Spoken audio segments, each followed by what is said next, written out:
Okay, so welcome, Patricia, John, and Hi, Jono. Hi, Patricia. Hi, John. nice to see you all again. Yeah, you too. Is Sue joining us, or is she otherwise? She'll be here in a couple of minutes. Okay. So, sorry, Patricia, you were saying something about Brene Brown and vulnerability. Okay, so it's on Netflix. If anybody's interested, it was worth the hour and 5 minutes to watch it. It's just a live talk.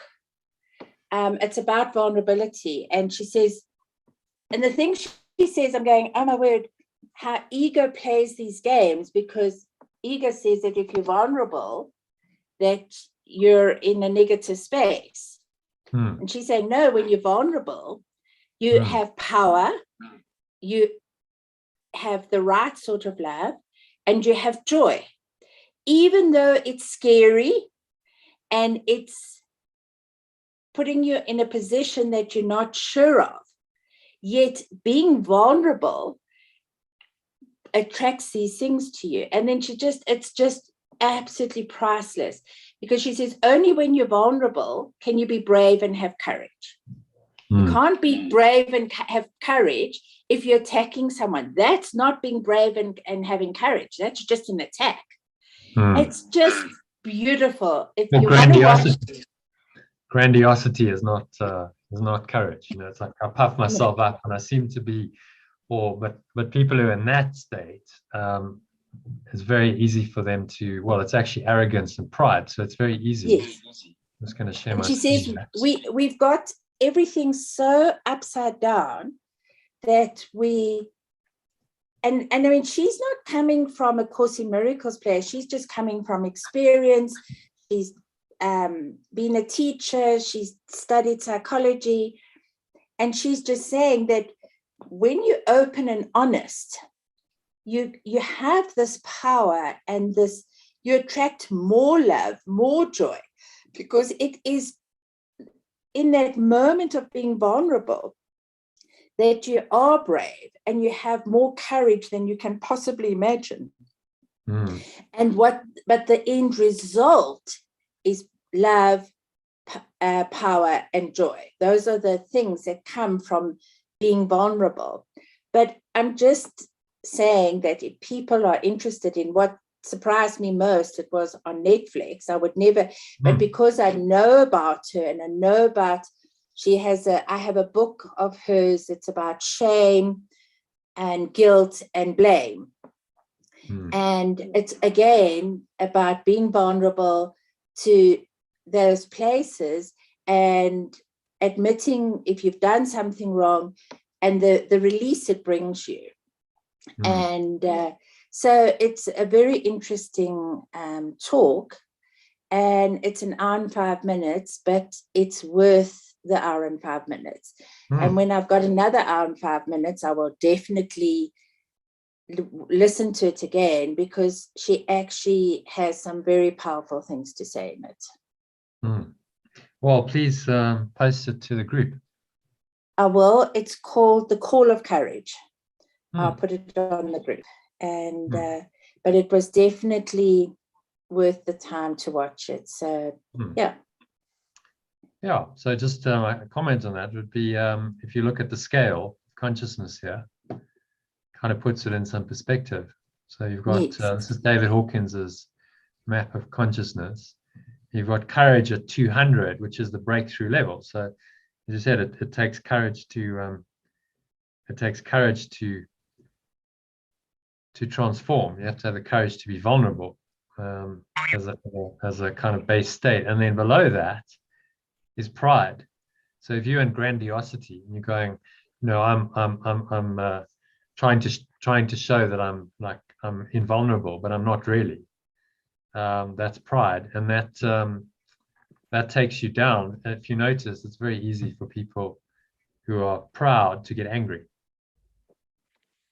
Yes, she talks about you just prick the bubble a bit, then they drop down into this state below it, which is anger. And so this vulnerability takes you into positive consciousness, and then up the ladder. It starts with yeah, I guess, we all go through it. And like any transformation happens because you go, this really isn't working. There must be a better way. And I feel very vulnerable in that state because I have to admit that, this isn't working and actually everything is not hunky-dory and maybe I need some change in my life. And so that's where the transformation starts. And then we start moving up the ladder, scale of consciousness, from that starting point. That's actually, in fact, how the course came about. Interesting. Because it was courage, really. It was vulnerability and courage that started it. Because old Bill Thetford says, like, in some frustration and despair, like, this just isn't working. What we're doing isn't working, and I'm just tired of it. But there's all this fighting and conflict, and he's the head of department, so he had to be vulnerable to Helen and kind of say, well, I don't know the answer here. And then she had to be vulnerable back and say, well, yes, I don't know the answer either, but I'll help you find it. And that's then the Holy Spirit could come in and talk to them. Hi, Sue. How are you? Anything to share or check in on? No. No? No. All good? Smiley, happy, everything going in flow? Yeah. Excellent. John, any thoughts? I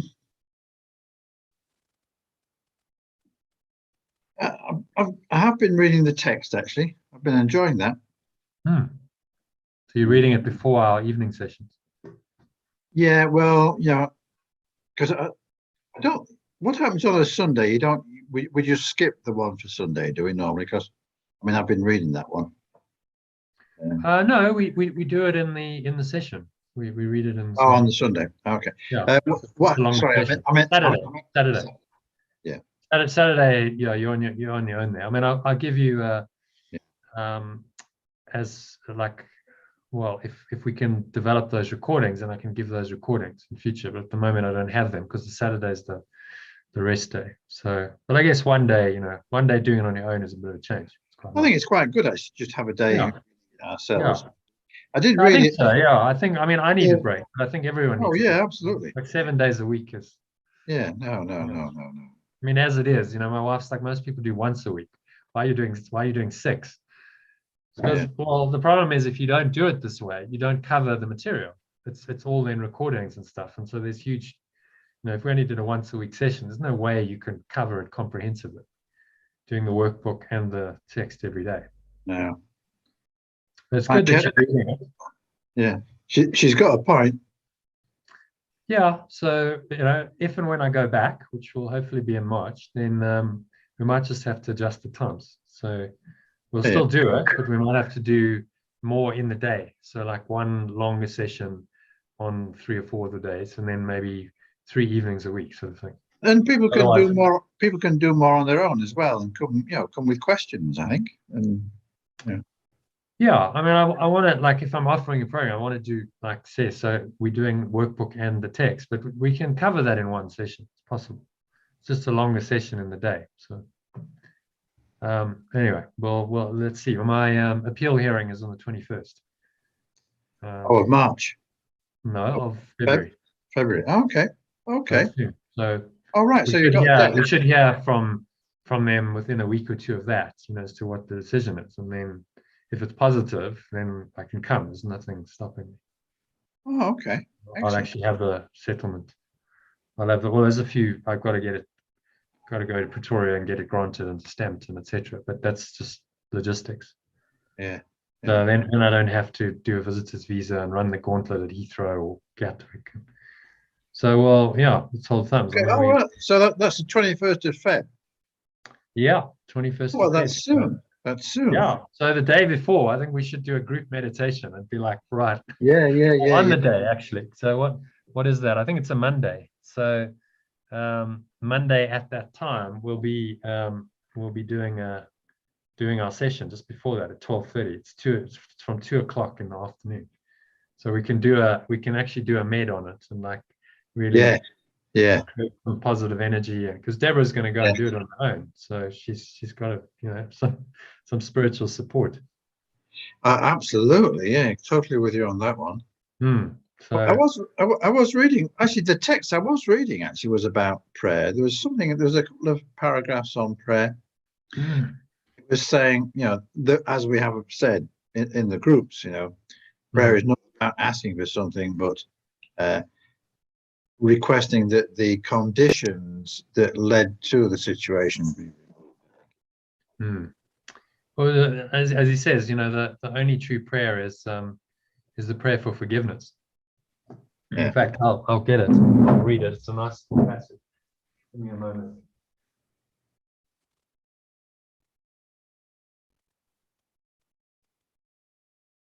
First.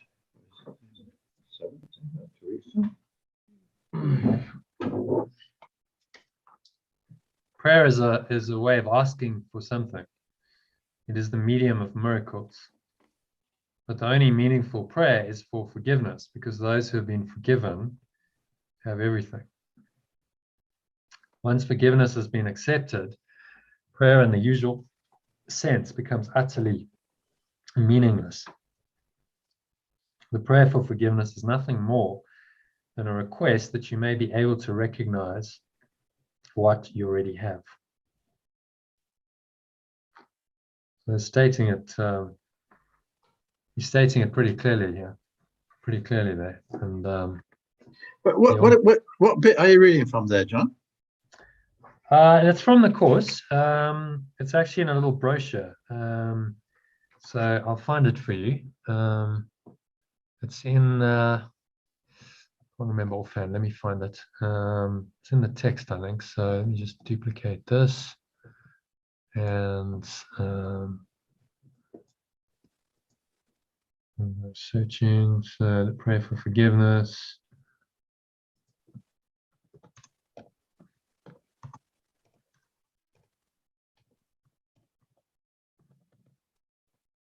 Let's see, prayer for forgiveness. We have, yeah, there we go. So chapter 3, section 5. So we'll get to it quite shortly.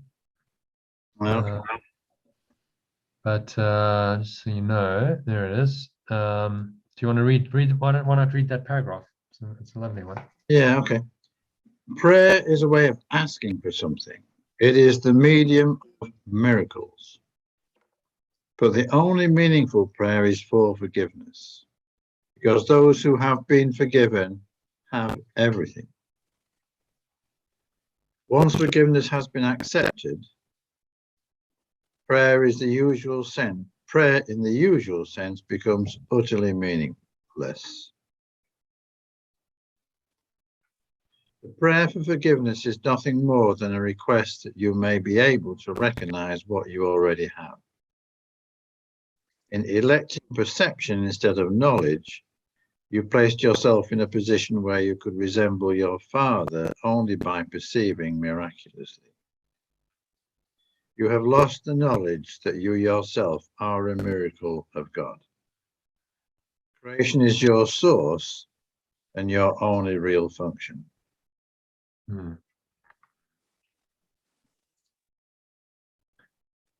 So he's stating pretty clearly what prayer really is, and it's not praying in the normal sense. I don't make that connection with forgiveness. And the only meaningful prayer is for forgiveness. Who's forgiving who for what? Okay. Well, remember what is forgiveness? I mean, let's substitute some terms here. You're actually letting go of your own negative thoughts and emotions when you're forgiving. Okay. Yeah. So it's more helpful to think of it in that context. You may the only meaningful prayer is for letting go of negative thought. Because those who have been forgiven have everything. Okay, but those who have let go have everything. So why not reread it, and instead of forgiveness, say letting go. See if that makes sense. Yes. And instead of miracles, use the correction as a substitute. And it kind of changes the context of it. Prayer is a way of asking for something. It is the medium of correction. But the only meaningful prayer is for letting go of negative, You can just say for letting go. is for letting go. Because those who have let go have everything. Once letting go has been accepted, prayer in the usual sense becomes utterly meaningless. Or once you have let go, once you have truly let go, once letting go has been accepted. So it's just phrasing it in more direct language, I think. Once you have truly let go, prayer in the usual sense becomes utterly meaningless. The prayer for letting go is nothing more than a request that you may be able to recognize what you already have. In electing perception instead of knowledge, you placed yourself in a position where you could resemble your source only by perceiving miraculously. You have lost the knowledge that you yourself are a miracle of love. Creation is your source and your only real function. Yeah. Does that kind of clarify it a little bit? Yeah, that makes it easier. Because forgiveness it's one of those, he's using that as the phrase, but then often you say, well, who am I forgiving? And actually what you're doing is you're letting go of your own negativity. That's what forgiveness really means. There may or may not be another person involved. Usually there is, because they might be the trigger for your negativity to arise. But in the end, it's your own negativity that you're letting go of. And so then why not just say that? The terminology is more direct and simple. Because otherwise you can read this and then it's like, okay, so what does it actually mean? The prayer for forgiveness, those who have been forgiven. So who's forgiving me? God's forgiving me? Am I forgiving myself? Whereas a direct translation into our language is simply, well, when you have truly let go. Yes, you have forgiven yourself, but you have let go of your own negativity in forgiving yourself. So it's just a more direct, simple way of looking at it, because convolution is necessarily helpful in this understanding of this. So just to bring up our glossary of terms, I think, because I want to check, have we, forgiveness, process of letting go, restore the mind. So yeah, we've got forgiveness. So forgiveness is letting go. A miracle is of correcting. Let's just change that.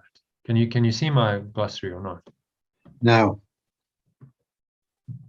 Okay. I'll need to stop the share. Let's just do it this way, because you can share your whole screen or you can just share a particular application. There's a process of letting go, process and result of correcting one's, can you see that now? Yeah. Correcting one's perception. So, in our reading, you can always translate and say, well, forgiveness is letting go and the miracle is correction. And then, see how that clarifies the understanding, as it has in this case. And then he talks about, let's go to the text. He does talk about here, it's one of the principles of miracles. Number, let's have a look, where is it? Yeah, number 11. Sue, do you want to read that for us? Prayer is the medium of miracles. It is a means of communication of the created with the creator. Through prayer, love is received, and through miracles, love is expressed. Okay, and then translate miracles into correction and see how that works. Prayer is the medium of correction. It is a means of communication of the created with the creator. Through prayer, love is received, and through correction, love is expressed.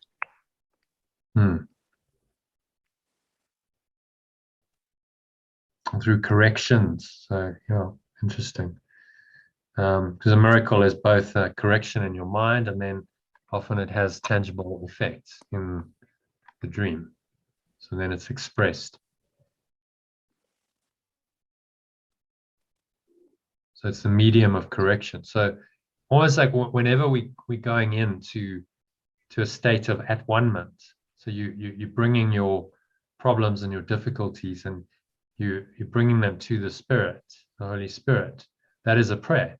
This is what he's saying, because you are laying it at the altar of God. If you want to use some of the language that he's used, you're laying it you're giving it over to oneness, and you're saying from that place of oneness, the correction will come.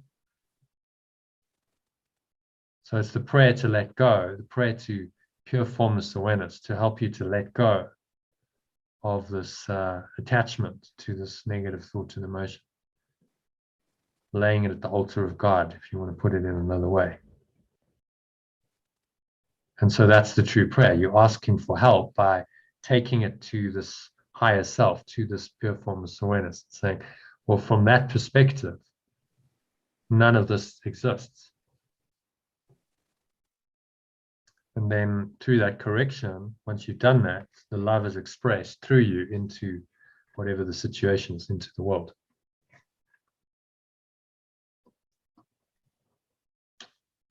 Is there anything else? There might be one other thing on prayer in them. Just let's have a look. Maybe not. I had thought there was something else about prayer, but Yeah, I thought there was as well. I think there is another principle on prayer. Patricia, do you know? In the principles of miracles, I'm not seeing it here. I can tell you from my notes. I don't think so. I'm looking for the word. No, I don't think so. No, he mentions it once there in point 11, prayer. Because prayer is very misunderstood. Okay, it's just like forgiveness is. I'm praying to God for help. No, that's not really what you're doing. You're asking to be for help to let go of what's blocking the awareness of love's presence. That's the true prayer, as he says here. Okay, so it's a little interesting bit about prayer. Shall we go into today's text reading? Are you happy? We can go into the lesson if you want. It's very short. Do you want to do the lesson and then the text? We're not going to do meditation, Jono. Yeah, we're going to do a meditation. Do you want to do that first? Okay. No, whichever way around, it doesn't matter to me. Yeah. Sue and John, what's your preference? Shall we do the meditation now or at the end? I prefer at the end, but I don't mind. Okay, happy with that. We'll go do it to the end. So it's quite a short little lesson. We can have a little read. It's only a couple of paragraphs really, and then we'll do the text, shall we? So I see nothing as it is now, which is really a restatement of lesson 7, isn't it? I see only the past. Well, this is another way of saying the same thing. If I see only the past, I'm seeing nothing as it is now. So it follows logically from lesson 7 and lesson 8 as well. Mind is preoccupied with past thoughts. So let's read the first couple of paragraphs, shall we? Patricia, do you want to read paragraph 1? Yes. I see nothing as it is now. This idea obviously follows from the 2 preceding ones. But while you may be able to accept it intellectually, it is unlikely that it will mean anything to you as yet. However, understanding is not necessary at this point. In fact, the recognition that you do not understand is a prerequisite for undoing your false ideas. These exercises are concerned with practice, not with understanding. You do not need to practice what you already understand. It would indeed be circular to aim at the understanding and assume that you have it already.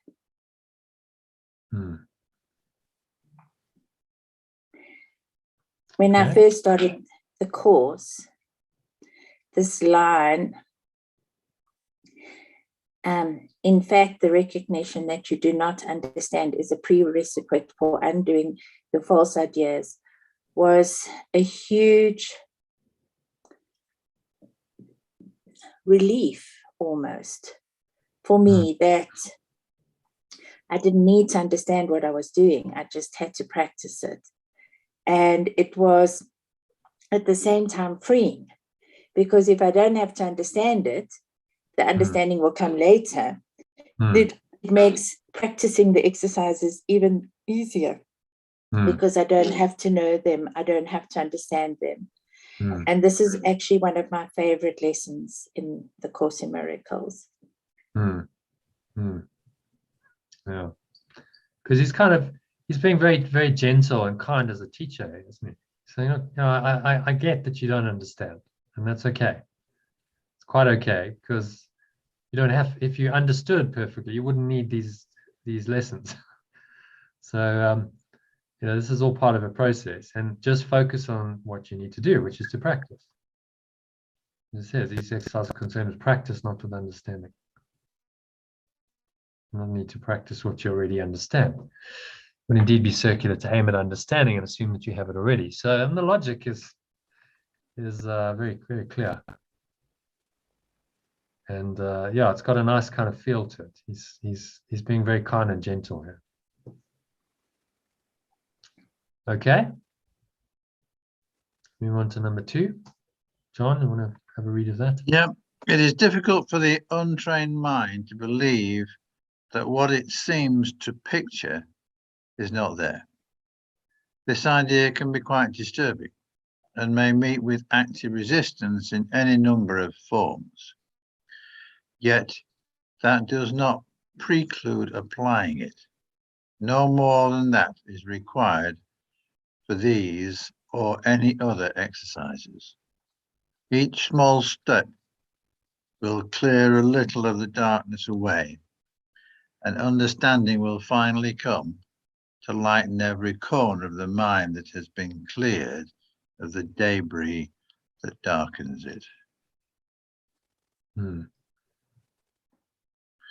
So it's just saying really that small steps really. And each little step, each lesson you do, each exercise, you build on this. I liked your post this morning, actually, Sue. Or was it this afternoon? Just saying it's nice to, these exercises. Well, what did you say? Let me just read it exactly. You said okay, so that's all KT stuff. I love these early lessons. Start each day as though we're seeing everything for the first time. Yeah. It clears away the debris of the past and brings peace, joy, love, and gratitude. Yeah, I just kind of got that this morning. Got that inspiration, and it just felt so so joyous to think of it like that. Each day as though we've never seen anything before. We're just seeing it all for the first time. See nothing as it is now. That's a call to see it as it is now. So these first lessons are about the undoing of our existing perception, to clear away to clear space so that we can now see from the Holy Spirit. And now remember, that's the first half of there's 2 parts to the workbook. The first half is the undoing of the way you see now, and the second half is the acquisition of true perception. And in truth, that's a continuum, because as you're undoing, the Holy Spirit's perception is coming in. But these lessons are very much focused on undoing the way you currently see.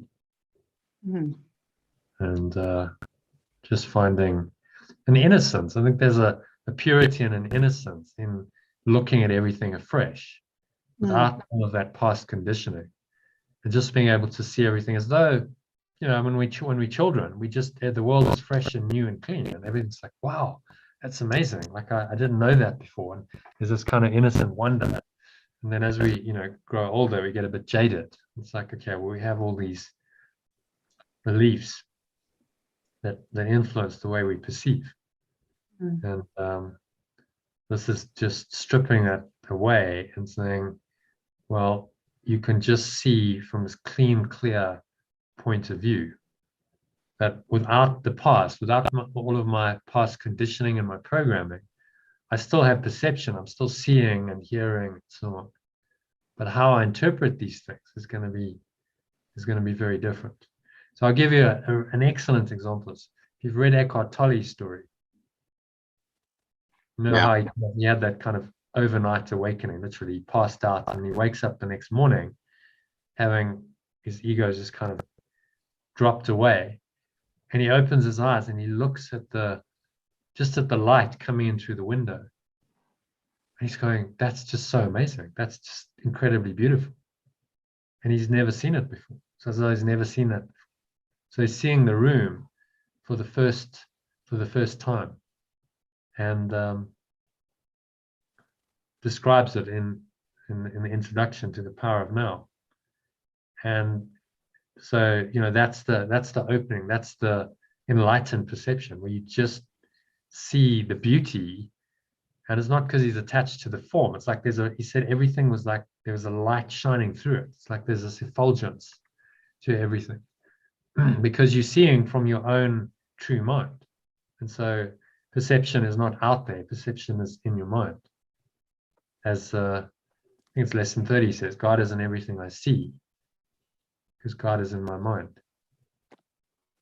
So he's trying to help us to clear away all of that debris, as he calls it, and just start seeing the purity and the innocence that is actually the true nature of everything. So underlying the form of everything in this world is that absolute pure formless awareness. And God or pure formless awareness is in everything, because it's in my mind. I'm perceiving it with my mind. It only actually exists in my mind. So if I'm connected with that pure formless awareness, then I must perceive it as such. But I have to drop my past, because my past blocks that awareness from coming through. And then giving us practical exercises to do, just saying, well, look at the computer, for instance. But incidentally, for the course purists, I changed that from typewriter to computer. I was just thinking that it said typewriter. Yeah. Yeah, well, it's not really relevant anymore, is it? No. So, but now, computer will work just as well. I do not see this computer as it is now. I don't see this phone as it is now. I suppose a mobile phone is still a telephone, although we don't really call them telephones anymore. But and so just seeing it anew, seeing it afresh, and you can do that with everything. I've found it's really so this with all these exercises, but they're very powerful in just looking at everything and going, okay, I don't really see this as it is now. Opens you to starting to see it as it is now, as it is truly. I think it also takes tension away. Kind of, it's relaxing. Yeah, very much so. Yeah. Because if I'm not really seeing it as it is now, then how can I get upset by anything? I'm not seeing it as it is now. So my upset, then if I'm upset by anything, where does that upset lie? It lies in the past, which is only a perception, which I'm projecting into the now. I'm placing it on, putting it on the situation. Whereas as it is now, everything's okay. As it is right now. If you think about any upset, it relies on the past, doesn't it? No. We're upset about the past, even if it's just happened a minute ago. You're still now referencing the past and going, oh, that person said something, and now but it's over. It's not happening now. It's trying to take us into this state where the past has dropped away and we're just seeing everything as it is now and not judging. A great movie to watch, maybe we'll watch it at some point in the year, is Forrest Gump. Because he's just like, everything, there's no reference to the past. Forrest is just where he is now, and he's doing what he's doing now. That's it. There's no interpretation, there's no judgment, there's no, I did this in the past, I can do this, I can't do this. He just does it. You remember that first scene where he's in those like leg braces, and then those bullies are coming after him, and he just breaks through. He doesn't think that he can't do it, so he just starts moving his legs faster and faster until he starts running, and the braces just fall off because he's not bound. His mind is not telling him, I can't do this. He just does it. And then, he continues on his whole life. He's just doing it and not referencing the past. Whereas everyone else who's supposedly more intelligent has all this past baggage that they carry with them that says, oh, I can't do this. Remember the captain of his friend who he saved, who's got all this anger because, he's lost his legs and he's really angry that Forrest saved him. He would have rather died than have no legs. And so he's holding on to all this anger and resentment. That's symbolic of what the ego does and what it is. Yet the enlightened being just as it is now, whatever. There's no reference to the past.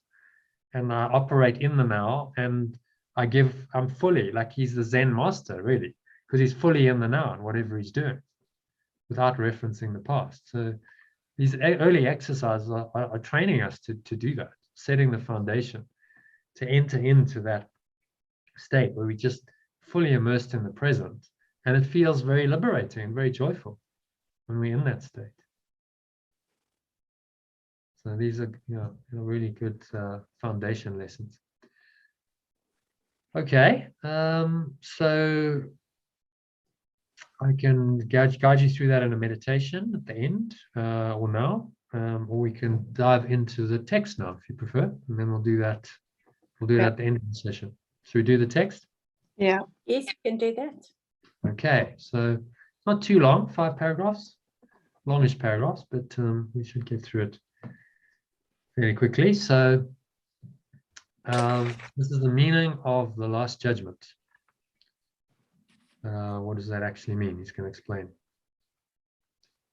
So, John, do you want to start?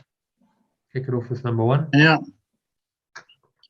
The meaning of the last judgment. And lie down.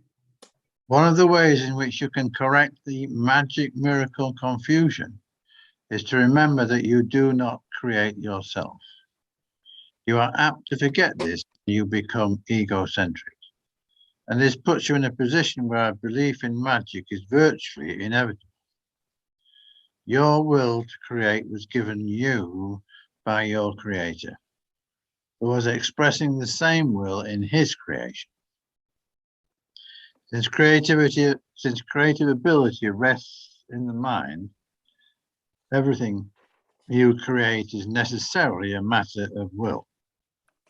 It also follows that whatever you alone make is real in your own sight, though not in the mind of God. This basic distinction leads directly into the real meaning of the last judgment. Okay.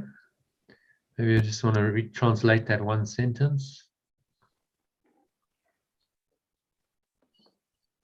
The mind of God, so the mind of love, or the mind of pure formless awareness. Yeah. Number 5. Oh, yeah, okay. It also follows that whatever you alone make is real in your own sight, though not in the mind of love. And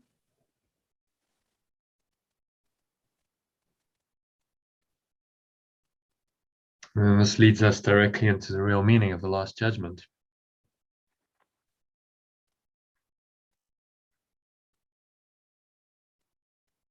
Anything else in that paragraph stand out for you? The magic stuff at the beginning, magic, miracle, confusion?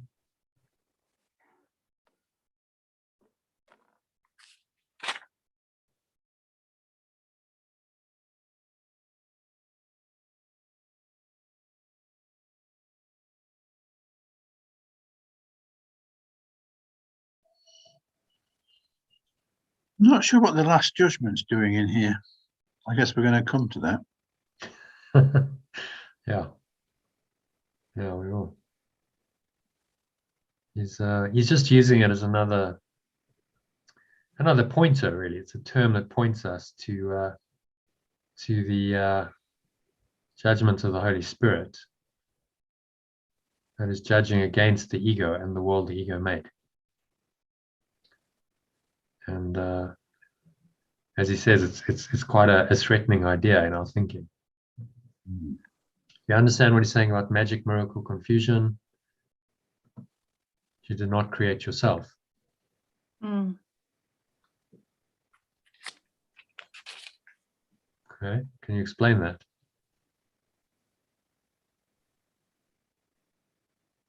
Why is magic, confusion between magic and miracles related to creating ourselves?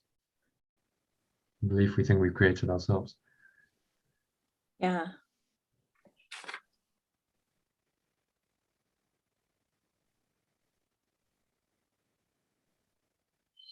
Well, I think he's saying that the magic is what we do in the world. Miracle is what is done in spirit, and we have this confusion of levels going on. And in order to avoid that confusion, we need to remember that we did not create ourselves. Because that's the first miscreation, isn't it? If I miscreate myself, I've got a false identity, and I believe that. Then from that false identity, I now create all kinds of magic, which supports that. And so the magic then supports the false identity, which is a miscreation. So the miscreation starts with the miscreated identity. That's the source of all magic. Source of miracles is simply the correction of the mind and saying, no, this isn't true. I didn't create myself. I'm created as God created me. I am still love, and so I now have this loving presence in me that's now directing my thoughts and my words and my actions, and that now becomes the miracle. Okay. Any other thoughts or questions on paragraph 1? No, it's good. I think he's also trying to say that when we are in our egos, he uses the word egocentric, we believe more in magic than in the miracles that are real. So we believe in our own power rather than in the power of God and spirit and things, that are who we truly are, but we just stuck in our little egos trying to create magic. And as he says, it's virtually inevitable that you'll do that. Because the mind is going to either project or extend. That's the nature of mind. So if you believe in a false self, then you'll try and project that into the world, and you'll try and create all kinds of magical means for doing that. And the miracle simply extends love and does it completely differently. It's not about the magic that reinforces the ego. It's about the correction of the mind. So it's inside out. Correction of the mind leads to a sense of love and peace and joy, and then that extends through you in your thoughts, your words, and your actions, and that creates whatever it will create on the level of form. So it's about going to the foundation, the correct thought system. Whatever you alone make is real in your own sight, though not in the mind of God or love. So this self-created identity, the ego, you alone, because that's the ego self-definition. Make, remember, whenever he uses make, he's meaning it's coming from the ego. It's real in your own sight. So we believe it's real, and we've created the physical eyes, the body's eyes and senses to make it real, but though not in the mind of God or love. So in the mind of pure formless awareness, none of this magic exists. And so this basic distinction leads us directly into the real meaning of the last judgment, which he's going to explain. So number 2, Sue, do you want to read that? The last judgment is one of the most threatening ideas in your thinking. This is because you do not understand it. Judgment is not an attribute of God, of pure formless awareness. It was brought into being only after the separation, when it became one of the many learning devices to be built into the overall plan. Just as the separation occurred over millions of years, Everyone, no problem. Oh, you kind. the last judgment will extend over a similarly long period, and perhaps an even longer one. Its length can, however, be greatly shortened by miracles, the device for shortening but not abolishing time. If a sufficient number become truly miracle-minded, this shortening process can be virtually immeasurable. It is essential, however, that you free yourself from fear quickly, because you must emerge from the conflict if you are to bring peace to other minds.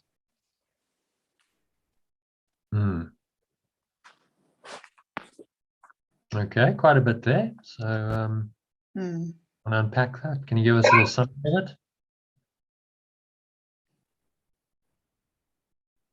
Let's say hello to Elaine and Iona quickly while you think about that. I'll give you some respite. Hi, Iona. Hi, Jono. Glad you could join us. Elaine, how are you? Nice to see you again. Good. Yeah, so we just reading the text tonight. So I called The Last Judgment, paragraph 2, so you haven't missed too much. Okay. A normal check-in and discussion. We haven't done the meditation yet, so yeah, there's still quite a bit to come. Yeah, so Sue, any thoughts on paragraph 2? Well, the last judgment is something that we have in the Christian church as something to be feared. Maybe it's Catholicism, I don't know, but it's understood to be where we're judged at heaven's gate, I thought. And you're going to go one way or another. You're either going to heaven or hell. That's kind of the that's the thing. It's one of the most threatening ideas in your thinking. Yeah. Because we feel like we're going to be judged and condemned to eternal hell if we don't get it right. It's kind of like a lot of traditional religions, Christianity being almost among them, but others as well. They use the fear of the last judgment. Well, you're going to go to hell. I mean, think of, I don't know if you watched that Martin Luther movie. The whole thing in the Middle Ages was they would threaten people with this judgment. You're going to go to hell unless we'll give you the answer. Pay us some money, and you'll get out of that. They were called indulgences. It was outrageous. And of course, Martin Luther said, no, this is this actually by grace we're saved.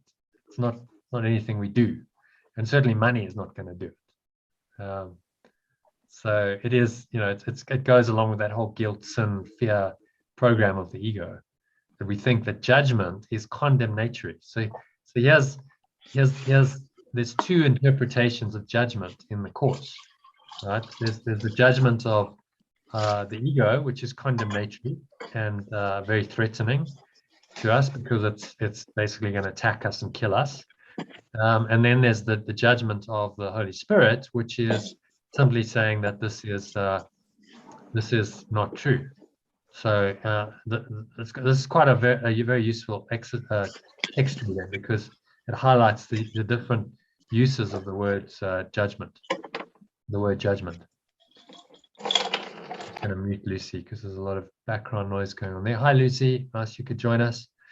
So if you can read that, let's ask Iona to read that. Iona, do you want to read judgment? Okay. In our little glossary, judgment is used in 2 ways. Judgment is used in 2 ways: right-minded judgment or discernment through the Holy Spirit. for example, the idea of oneness of any situation to let go of the negative thoughts and emotions that constitute the ego. Wrong-minded judgment is condemnatory in nature, makes the other person wrong, and so supports the belief that you are a separate self, and therefore is always an attack on the one self. For example, the Christ we share, which is why to judge another through the ego is to judge and condemn yourself. Yeah, what we find unacceptable in ourselves, we will project and make it somebody else's fault. Yeah. So it can be confusing because he uses the same term of judgment in two ways in the course. There's areas of the course where he talks about judgment as being of the ego. You know, when you relinquish, I think in the manual for teachers, let's just go back here. We'll find it quickly. To the manual for teachers. Where's it? Number 10, I think. How is judgment relinquished? So yeah, in this sense, he's talking about judgment being of the ego. Right? Judgment, like other devices by which the world of illusions is maintained, is totally misunderstood by the world. It's actually confused with wisdom and substitutes for truth. So he's referring, yeah, in this instance, to judgment in the egoic sense, the negative sense that makes illusions real, that is condemnatory in its nature. And he goes into quite a long explanation of that. So that's the one use of judgment. And then in another part of the course, the text, he's talking about the last judgment and what the last judgment really means. And it's actually not a threatening concept at all, because it's about the discernment of the Holy Spirit, to be able to see the difference between the ego and the Holy Spirit, and then judge accordingly. And you have to judge in this path. You must judge with right-minded judgment, because you must see the difference between the ego and the Holy Spirit, and then judge accordingly. So this is an inherently judgmental path in the right-minded sense, that you must choose between truth and illusion, but not condemn. So whenever you start going to condemnation, so you notice, give you an example. On the weekend, I had a family gathering. So I was noticing there's all these kinds of things arising, people's patterns arising, and so on. And then instead of condemning it, there was no sense of, I noticed that this was happening, and that, okay, this isn't really in accord with the spirit. There was that awareness, but there was no sense of, oh, well, they're bad and they're wrong, and I'm somehow more right than them, I'm somehow superior. It was just an observation. I just noticed, and then didn't kind of go into a whole story about it. And that's really the difference. If you observe the error and then you make the error real by judging it as real, and you judge it, you do that when you condemn.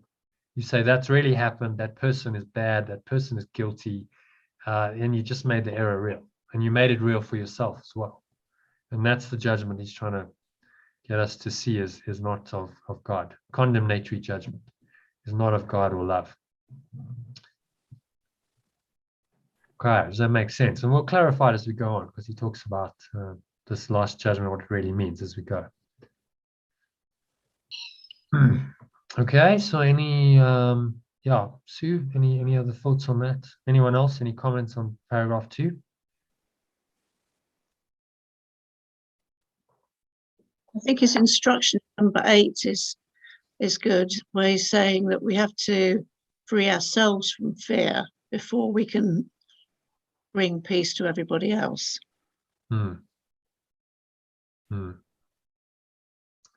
Definitely. Are you saying that this last judgment actually occurs over millions of years? The last judgment will extend. So the last judgment is the at-one-ment. The last judgment is another pointer to this process of at-one-ment, where the mind is choosing oneness over separation. And he's saying this is going to extend over a similarly long period, and perhaps an even longer one. However, it can be greatly shortened by miracles or corrections the device for shortening but not abolishing time. So we can really collapse the length of time this needs to take by correcting our minds now as these things show up, and simply judging for oneness and against the separation.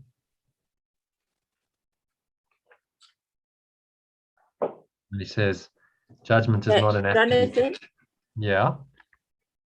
in the lessons, there's also a section on what the last judgment is, and it also says the second coming of Christ.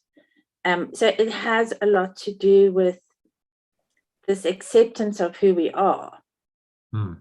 And so I think it's also a good thing to connect the two together of what the last judgment is.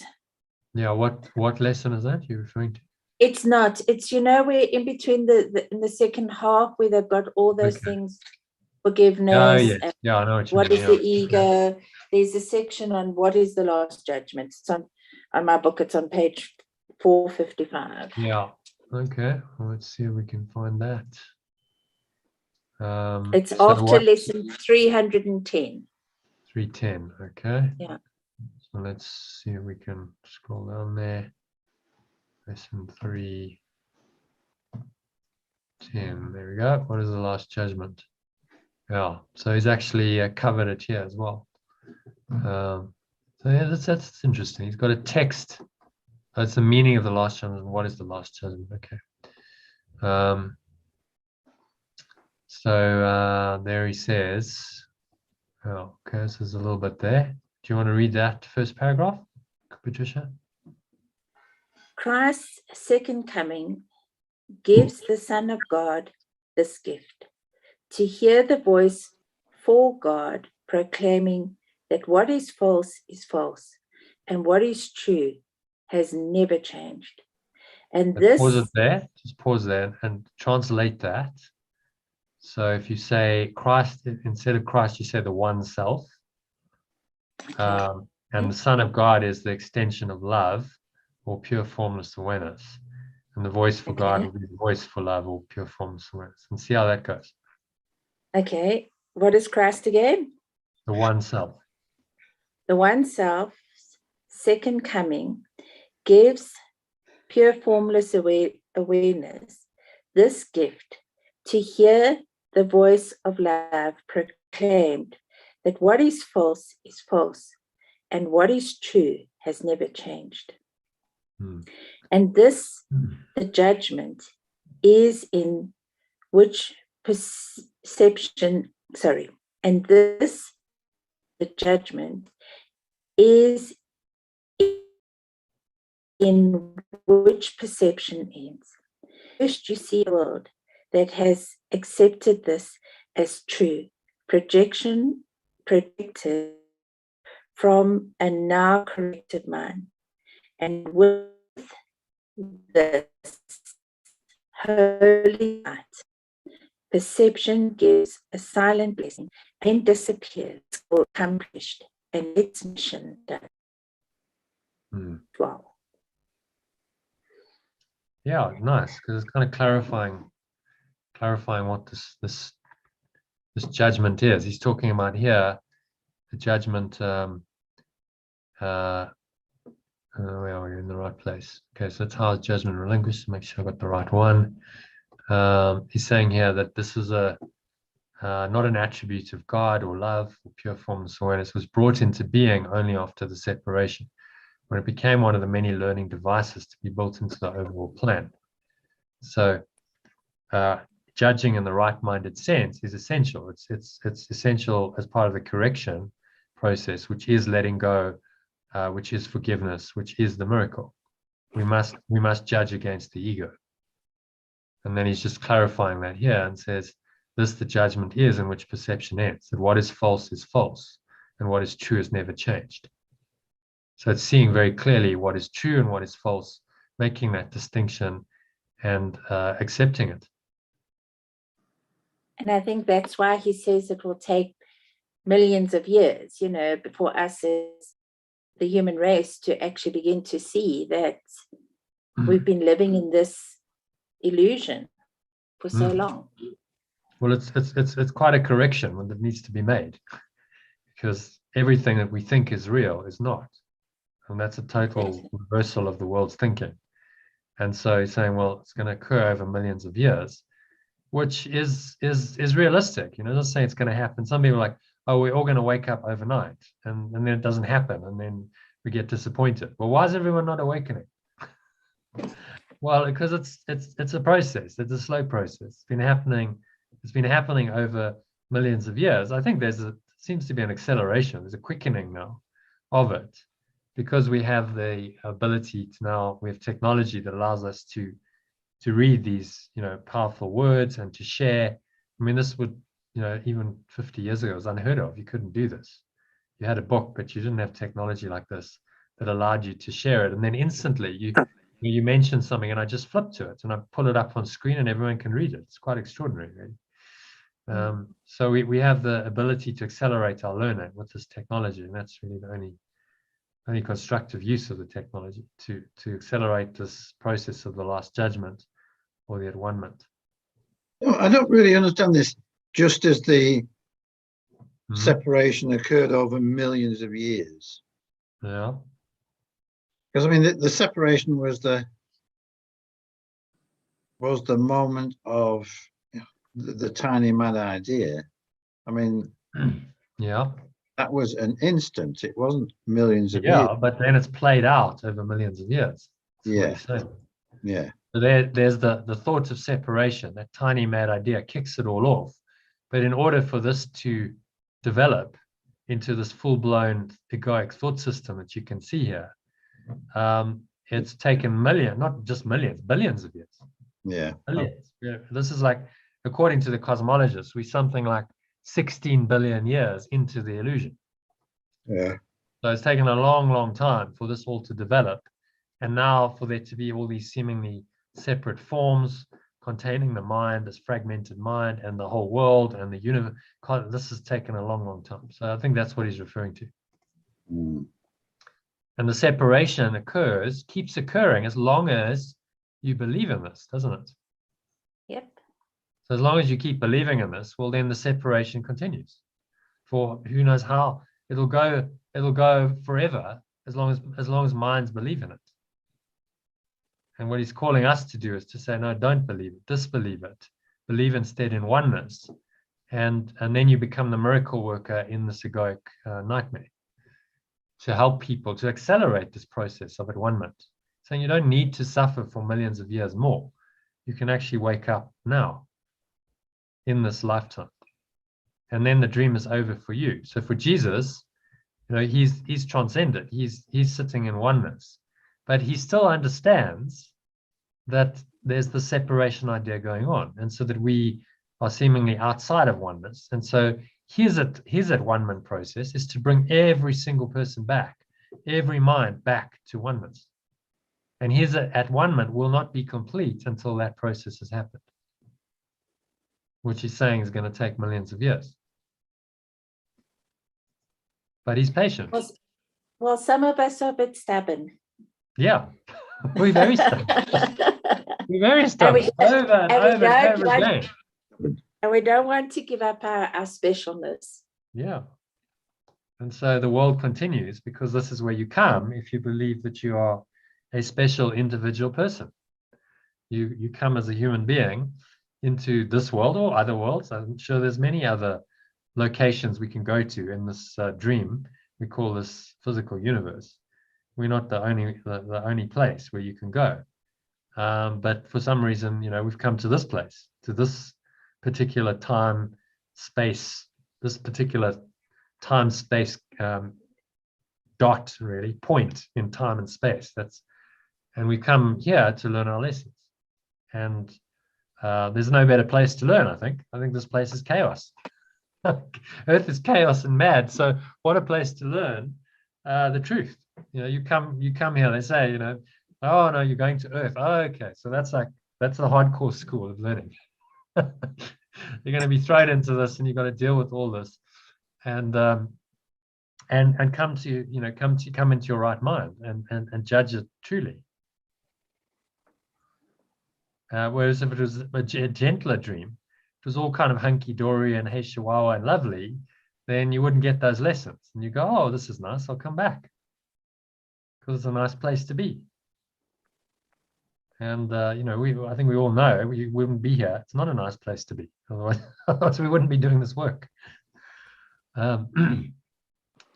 Okay, so any further comments on paragraph 2? Now we're doing 3, Jonathan. Yeah, absolutely. Do you want to read that, Patricia? No, Anna just read it, didn't she? No, she read in the she read this glossary. Judgment. No, I read it. Okay, I'll read it. Yeah, you read from the other one, from the other section. The last judgment is generally thought. The last judgment is generally thought of as a procedure undertaken by God. Actually, it will be translate that, and you don't have to go back. The last judgment is generally thought of as a procedure undertaken by pure formless awareness. Actually, it will be undertaken by my brothers with my help. It is a final healing rather than a meting out of punishment. However, much you may think that punishment is deserved. Punishment is a concept totally opposed to right-mindedness. And the aim of the last judgment is to restore right-mindedness to you.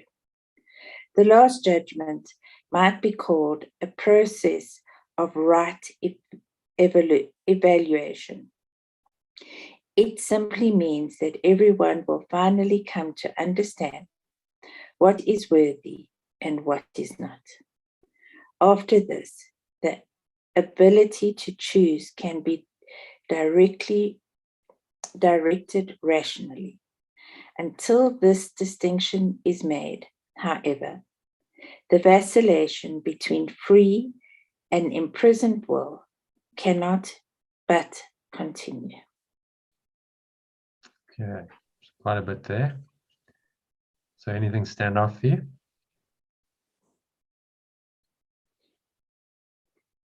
I think that it's more a correction of our minds to right thinking than actually, and punishment doesn't even come into it. I think punishment's a thing ego made. It has nothing to do with truth. And we have a choice in whether we want to do this or not. Until this distinction is made, however, the vacillation between free and imprisoned will cannot but continue. So I think that when you're ready and willing, then you will want to find the truth and let go of all ego systems. And that free and imprisoned world kind of connects in with what we've discussed over the last week or so about, you know, what is free will? What is free will? What does that really mean? And what is imprisoned will? So the ego tells you that free will is the ability to choose and that you have a choice. And the spirit says ultimately you go into a state of mind where there is no choice. So your true free will is totally free, totally unlimited, it's infinite and eternal. And there is no choice. That's it. That's all it is.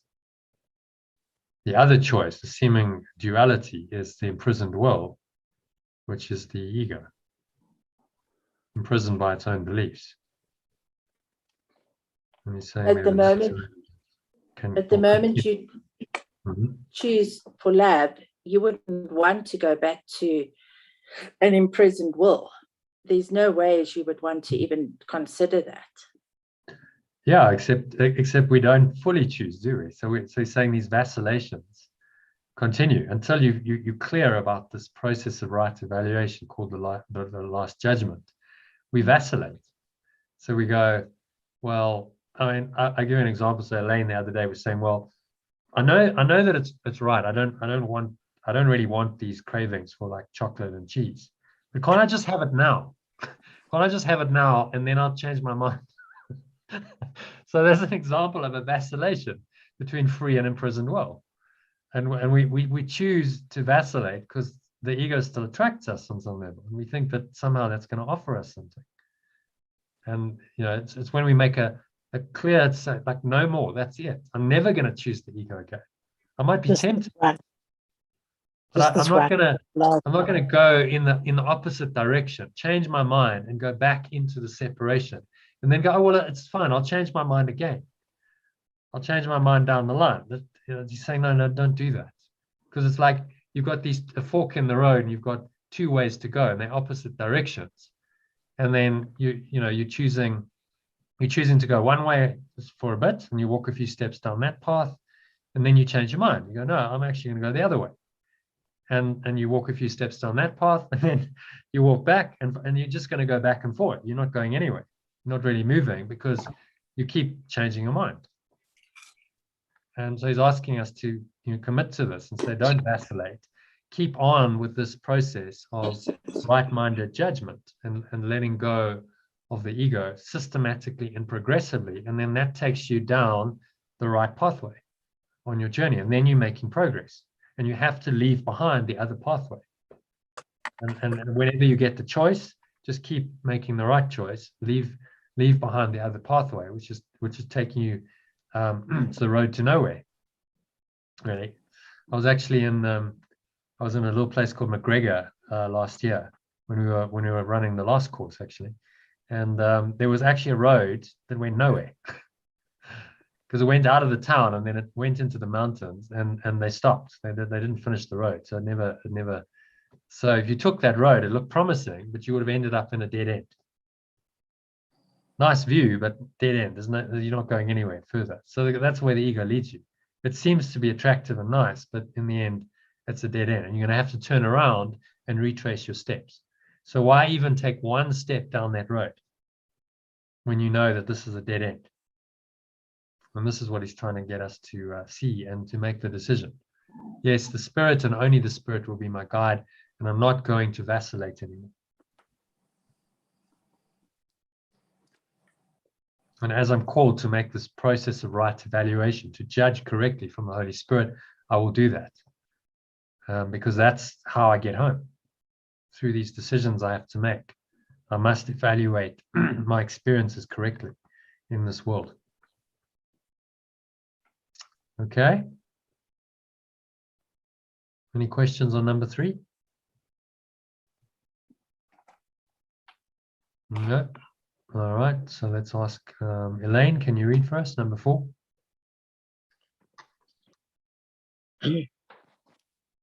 The first step toward freedom involves a sorting out of the false from the true.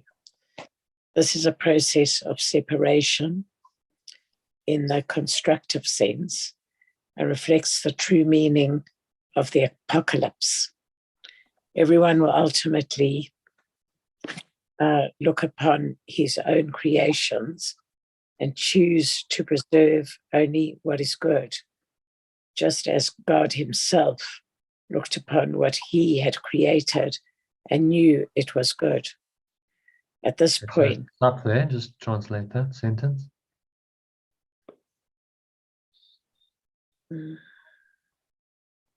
From everyone will ultimately, and then just translate God himself, and from there onwards. everyone will ultimately look upon his own creations and choose to preserve only what is good.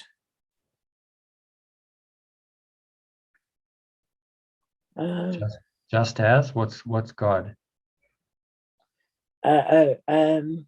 Pure formless awareness. Mm-hmm. So you want me to read it in that way? Everyone will ultimately look upon his own creations and to preserve only what is good, just as pure formless awareness itself looks upon what has been created and knows that it is good. what it had created, and knew that it was good. So what pure formless awareness creates is simply the beingness. It's the pure formless awareness is complete unto itself. So it knows. It creates an awareness that is perfect, pure, holy, sinless, and complete, and knew that it was good, and it knows that it's good because it knows itself. Right? This is the knowledge, divine knowledge, that this whole course is pointing to. And so when we come into that awareness, just as love itself, or pure formless awareness itself, looked upon what it had created and knew that it was good, we come and we merge our awareness with that. And we look upon our own creations, because our mind, if our mind is pure formless awareness, our mind creates as God or pure formless awareness creates. That is our own awareness. So we're in the same way that God or pure formless awareness knew that its creations were good, in the same way we will look on our own creations, say these are good. The creations of my mind are good and pure and holy, and I'm aware of that because I've restored my mind to that only. I only have this love, this pure formless awareness, and nothing else. And at this point, the mind can begin to look with love on its own creations because of their worthiness. And he's talking here about thoughts and ideas of love, peace, joy. These are the two true creations of the mind. But in this world, these creations can show up as in the physical too. And I think he's kind of hinting at that because of their worthiness. Same time, the mind will inevitably disown its miscreations, which without belief will no longer exist. So you're now only creating from love. And you only, then your creations are wholly worthy. Maybe let's bring Katie into this. So Katie, you had an experience this afternoon. Maybe you want to share that with, your poetry. So we're talking about higher purpose and how you find your higher purpose through this. And then, What was?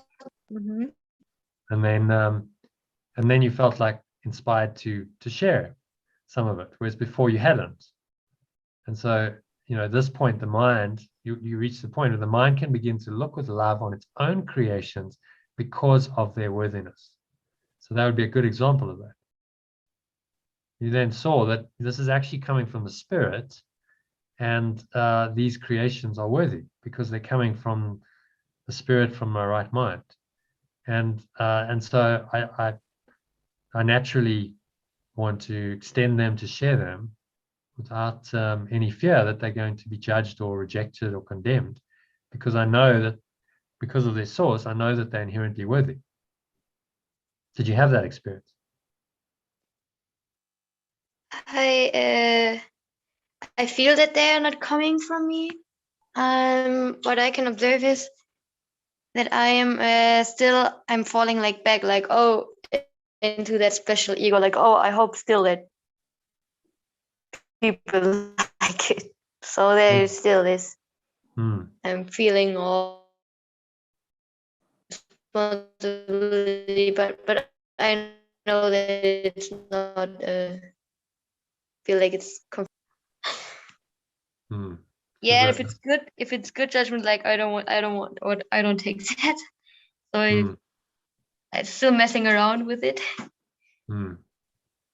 Well, so the way you learn that lesson, that your creations are truly worthy, is you keep surrendering, keep giving it to the spirit. You let the spirit guide you, and then you put it out there, and you just keep doing that, and then eventually that egoic part just disappears. It's like, well, I'm not really worried at all about what people think, because I know that this is inherently worthy. This creation is coming from my true mind, the spirit, and therefore it is worthy. And whatever someone thinks about it really doesn't affect its worth at all. So I'm now no longer really affected by other people's perceptions and opinions of what I'm doing and the work that I produce, which is to be in a very powerful and invulnerable state. And I think the best performers, artists, and actors and so on, they're in that state where it's not about anyone else. It's just I'm tapping into my own true awareness, and it's coming from there. That's the source of my creativity, and I express it out, and I know inherently, because of where it's coming from, that it's worthy. And so I have true self-confidence, higher self-confidence, capital self-confidence, that this is worthy. And I'm not really bothered if someone says, well, it's, that's not good. It just wouldn't affect you, because you're like, well, but I know inherently that it is. And then this person must just be confused, because they're not actually tapping into that same worthiness in themselves. And remember, the ego is going to deny the worth. So if someone is egoic, then they're going to deny that this is worthy. Yeah. Someone could read Rumi, someone who's not in the spirit, and they'd read Rumi and they go, this is a load of BS. What's he talking about? This is the worst poetry I've ever read. That's right. And yet, someone else who's in their right mind will go, this is beautiful and amazing, and it inspires me with the spirit. And so the ego will deny that. So then you stop trying to please two masters, because you can't. You must disown your miscreations, which without belief will no longer exist.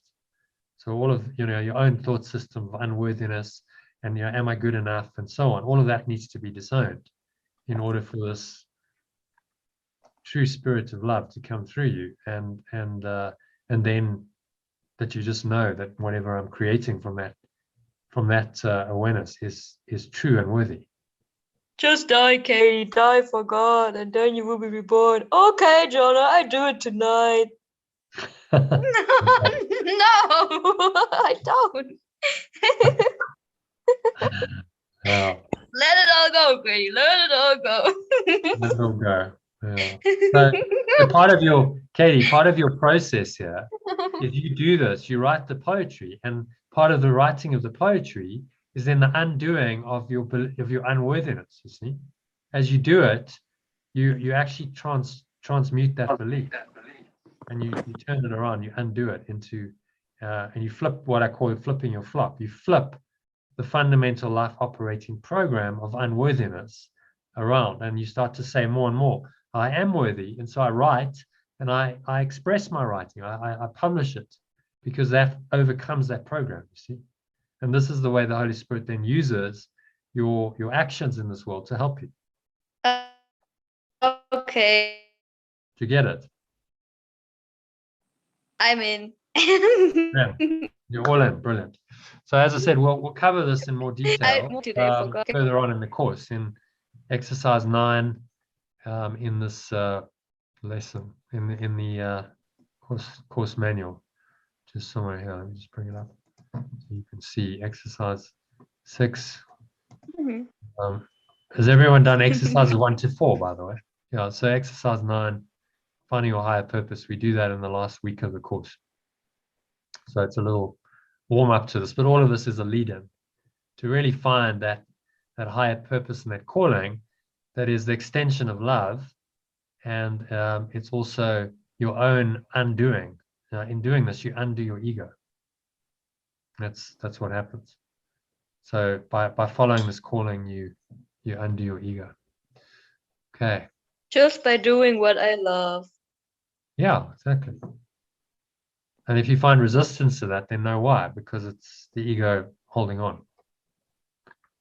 And it's not unusual. So there's many people who takes them years to find their, Joseph Campbell called it following your bliss. To follow your bliss, to really have the courage to do that, and go with that is unusual in our society. Most people get stuck, and they don't.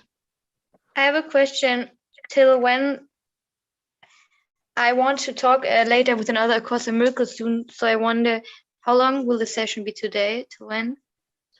Well, what are we? 9 o'clock your time, just after 9. So we're going to finish this. We've got one more paragraph, and then we're going to go into a meditation. We want to have a little discussion on these techniques, and then a meditation. So we should be done in about 45 minutes. Okay. Less. Okay. Mm-hmm. Lucy, do you want to read for us paragraph Yeah. 5? Sure. The term last judgment is frightening, not only because it has been projected onto God, but also because of the association of last with death. This is an outstanding example of upside down perception. If the meaning of the last judgment is objectively examined, it is quite apparent that it is really the doorway to life. No one who lives in fear is really alive.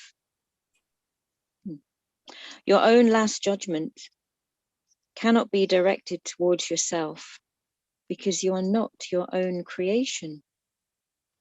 You can, however, apply it meaningfully and at any time to everything you have made, and retain in your memory only what is creative and good.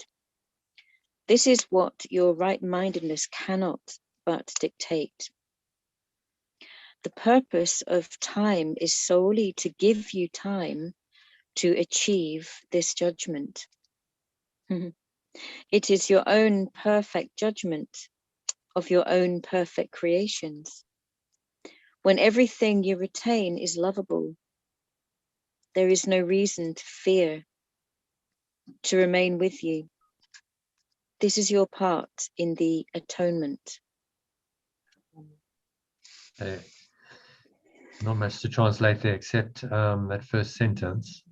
So if you Yeah. want to read that again, and then the last one, we just say atonement. Okay, atonement. Because atonement tends to, it's got all kinds yeah. of Christian connotations with atonement, and atonement means that you're Okay. somehow going to atone for your sins, whereas atonement states pretty clearly it's the movement to oneness. It's the atonement. So did you just want me to read the first line again? Yeah. With Read yeah. the first line. Oh, and what's What's God? pure, formless? Can you Yeah. remind me again? God, what Pure. God is? Pure, formless awareness. Just remind me quickly, what's that thing called God? I'm only on day 2. No, just God, like good. Yeah, it's massive. Though. Pure formless awareness. I'm getting it. Yeah. I'm getting. Yeah. Or you could call it perfect love or pure oneness. Okay. You can. Yeah. But you get the idea. It's like it's referring more to the state of mind, and that God is a placeholder. And obviously, God has been used in many contexts and by traditional religions and so on. So it just kind of points us into this. For me, pure formless awareness is about the purest description of God you can come up with. Yeah. No, I get it. I get what God is. It's just I forget the words. I'll have to get them. I'll have to write them in pen on my hand. Well, as Jesus says here in he said here, understanding, while you may be able to accept it intellectually, is unlikely it will mean anything to you as yet. However, understanding is not necessary at this point. In fact, the recognition that you do not understand is a prerequisite for undoing your false ideas. Yeah. So these exercises are concerned with practice, not with understanding. You do not need to practice what you already understand. It would indeed be circular to aim at understanding and assume that you have it already. So it's all good. In other words, he's saying it's all part of the process. Yeah. Like wherever you are, it's learning and it's all good. And that's why you're doing a course. That's why we're studying and we're learning. Because if we all got it already, we wouldn't need to do it. Yeah. It would be a done deal already. Yeah. The term last judgment is frightening, not only because it has been projected onto pure formless awareness, but also because of the association of last with death.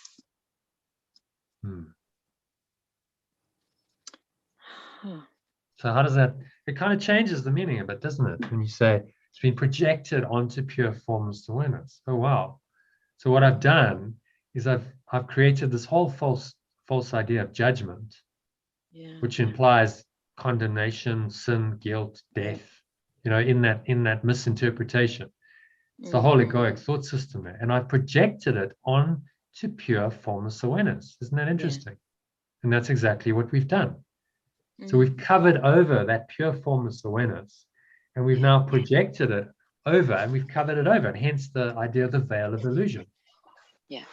It's covered over, and now we have this association, false association of loss with death because of that. And it's all just a projection of an insane mind, the covering over of this pure formless awareness. When I had an experience of that pure formless awareness when I was at the Vipassana retreat. I'm not sure if I've shared the experience with you, so forgive me for those others who have, but I think it's important in this context. And in that moment, it was only 30 seconds, a minute, who knows, I don't know how long, but it wasn't very long. I had this just total emptiness. My mind just emptied. It really was just pure formless awareness. No thought, but an awareness of itself.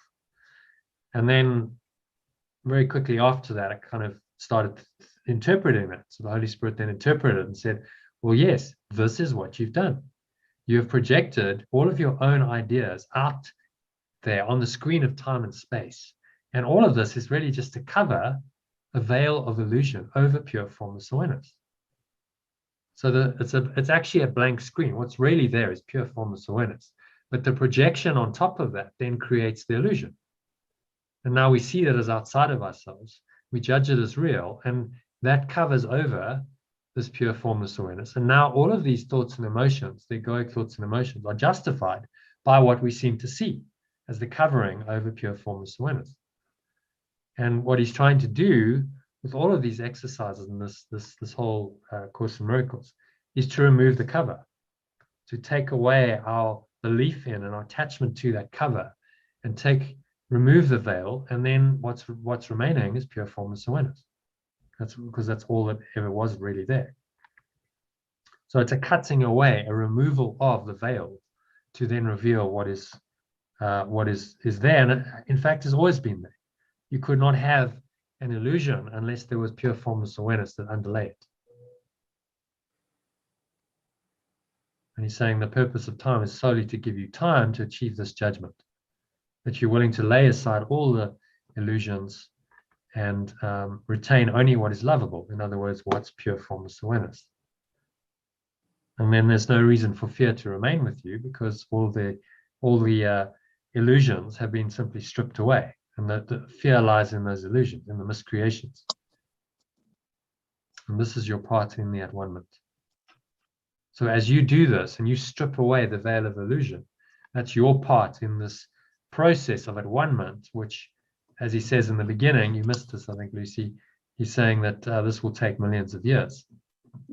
Separation occurred over millions of years, and the last judgment, which is the process of at-one-ment, correction of the mind, will extend over a similarly long period.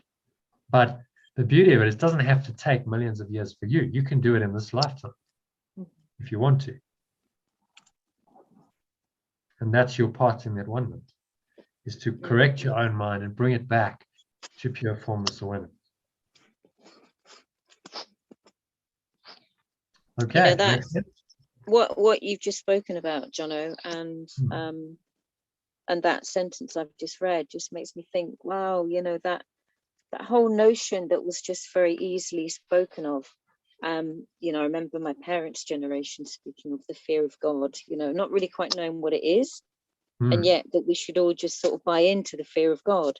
And I think that's it there. That's it there. This idea of the last judgment. You know, that basically you can't get away from it. You know, in life, even if you think you've done really well, basically you're gonna get to the last judgment, get to that final post, and find out that you didn't do as well as you thought. Yes, you're going to be condemned. It's a very fearful thought, and last is death. This is death. Yeah. And so it's the overcoming of that idea of sin and guilt, and that we're condemned, and you know, that's a major transformation. In fact, if you go into history, you look at the entire Reformation movement, which I don't know if you're familiar with, Martin Luther Reformation. It's what birthed the Protestant movement. And really, he had one key insight. He had his own kind of mystical experience realizing that, because he really struggled. It's like, the whole Catholic thing is very like dark, and it's the sin and the guilt, and he really struggled with the sense that he's a guilty sinner, and that doesn't matter what he does, he's still guilty. And he really battled with that. And then finally he read a passage in the Bible from Paul, the New Testament, saying it's not by works, but by grace that we are saved. And he wrestled with that. He wrestled with it, and he read it. It was like a Zen koan for him. And he spent the whole night just wrestling with this. And finally he broke through into an awareness that actually, yes, by grace we are saved. It's nothing we do that's going to save us, right? It's by the grace of, well, he then said it's by the grace of Jesus Christ, because he couldn't quite accept that it's actually coming from God. So that Jesus was like an intermediary to that divine energy. But it doesn't matter, because he got it. He had this insight that actually we are actually saved by grace. It doesn't matter what we do. Therefore, we are saved. We're not sinners. We're not doomed to suffer and to die. And that insight was what led to the whole Reformation, because he said, well, this is an amazing insight I've had, and this could help other people. So I must now teach this. And on the basis of that, he challenged the entire Catholic Church and the doctrine, which was based on sin and guilt, that you were guilty no matter what you did, and that you would be condemned no matter what you did. Original sin. And the Reformation was really about the challenging of that and the opening into the idea that no, we're not. And that underpinned the entire Renaissance, and what then led to Western democracy, and this whole, what's happened over the last 500 years came from a single insight, that we are not condemned, that we are actually free, which is pretty profound. And you see in history, then the miracles show up from that single insight. The miracle of transformation happened throughout Europe and throughout the world because of this one man's deeper understanding of that scripture. Can you just explain number 5 again? Your own last judgment cannot be directed toward yourself, because you are not your own creation. I kind of understand it, but I don't understand it really. Okay. Anyone else like to have a crack at that? Well, we discussed it in the previous, right at the beginning, that we didn't create ourselves. So how could your own last judgment cannot be directed towards yourself? So we can't judge ourselves if we didn't create ourselves. And our last judgment has to be a correction in our minds. And in the course, as we go along, it says that God will take the last step. It's almost as if we need God to take that last step to really bring us to where we need to be. And I think that why would we want to judge ourselves anyway? Why would we want to judge ourselves anyway if we didn't create ourselves? Yeah, okay. I've got you, Patricia. Thanks. That's good. I just wanted to share something about this judgment. In August last year, my sister committed suicide. And it took a while before they could have the funeral, because there was a delay in the autopsy and one thing and the other, but eventually we went to the funeral in Cape Town. And one of the things that came up in this whole thing is that I have complete peace about her having committed suicide, because I see, after having done the course for so long, I was completely at peace. But it affects my mom, who are deeply religious, so badly, that because my sister committed suicide. And my mom has this, she's almost punishing herself because of it. And when I read this, and just so aware how we do that to ourselves, is that we're punishing ourselves more than trusting what God has to say about it all. Yeah, that is the ego's addiction, is judgment. And in the end, it's self-judgment.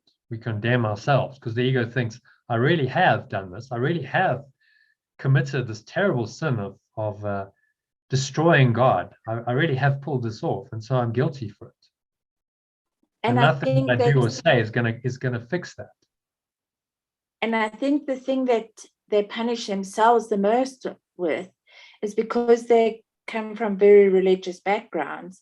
There is this last judgment in the Bible, and that murder, because even whether you're doing it to yourself or someone else, is an unacceptable sin, sort of thing. And when I was in the same church, it was all of those things that there was something in me that said, this just can't be like this. I felt like I was this dreadful sinner that just had no hope in the entire world, like I was just condemned. And that's why when I started to go to Terry and he started reading from the Course and he started saying things like ego, I went, what is he talking about? I'd never heard that term. And I mean, I knew we all had egos, but not in the terms that the Course is talking about. And you can't be separate from yourself. What is he talking about? I felt like he was talking Greek. But at the same time, I started to find such peace in what he was saying, even though I didn't understand a word of it. Because for the first time, I wasn't being condemned. I wasn't being punished. I didn't have this judgment hanging over my head. And this was so new to me. I went, oh my word, this is amazing. And so when I read this, it's actually freeing for me. That the only part of the last judgment is a correction in my mind. Oh my word, let me get there as quickly as I possibly can. And let me free myself of all of this so that I can share in that right-mindedness, in that joy, in that peace, in that having a purpose. Before, there wasn't any of this. And so I actually understand where my mom and my sister are coming from and why this is such a dreadful thing that my sister did. But to me, she's free of all this pain and suffering and back in the light. Why would I not want it to be there? But I can also understand their pain because it's very hard for them when they believe that sin has to be punished. And I can only love them and encourage them that there is a different way, but I can also see it. And they feel guilty, see, so then they're punishing themselves. Exactly. And that's what we do. And so that's why he's addressed it. I think that's why he's talking about the last judgment. Because John was going, well, why is he even mentioning this term? But he's mentioning it because in the traditional Christian teachings, in traditional Christian religion, the last judgment is a very fearful concept. We are going to be judged by God, and you better get it right. If you're not perfect, you are going to be condemned. And that's just how it is. Even though Jesus has saved you, you're going to be condemned. And it's completely contradictory. I don't get it. It doesn't make sense. Because Jesus saves you, but then we feel like we're still sinful and guilty. And we have this kind of original sin idea. So, look, you need to make up your mind. You're either saved or you're not. It's one way or another. You cannot be condemned and saved at the same time. And this is what he's saying to us here. You must choose, and it's up to you to choose. Do you choose the love of God, the at-one-ment, or do you choose the ego's judgment of yourself? And never the twain shall meet. So, I think in this last paragraph, the purpose of time is solely to give you time to achieve this judgment. Time is something we struggle with, and but this is quite freeing. The purpose of time is solely to give you time to achieve this judgment of freeing our minds from what we used to consider the last judgment. Yeah. And if you don't feel condemned, you feel like you really are free and you are loved. I mean, what a relief. That's just Yeah, I mean, as you said, if you lived under that weight for so many years, and then suddenly it's just lifted off you. It's like, oh, wow, that just feels so freeing and amazing. And this is what he's offering us. He's saying this is your part in that one-ment, is to do this for yourself. Give yourself the gift, and then you give the world the gift as well. Because every mind that's freed itself, as he said, the shortening process, sufficient number become truly miracle-minded. This shortening process can be virtually immeasurable. So if we all do this, then we collapse time and space in a way that is totally miraculous. We can't really, the ego cannot conceive of that. So I just get excited by that. This is a quickening. You think of the, the system that's currently being like what's happening on the planet and COVID and so on, and all this authority and control. Well, if a sufficient number of us become truly miracle-minded, the whole thing can just collapse in very short order. Can be virtually immeasurable. He's giving us, and if that doesn't inspire you, then nothing will. Saying none of this really matters in truth. Just do your part in that one-ment. Correct your own mind, and be part of helping others to correct theirs. And so we have these little groups, and invite people into this, because I think people need to hear this message, and it's happening. So spread the word wherever you feel it's appropriate to do so. Okay. Yeah. Just one more thing.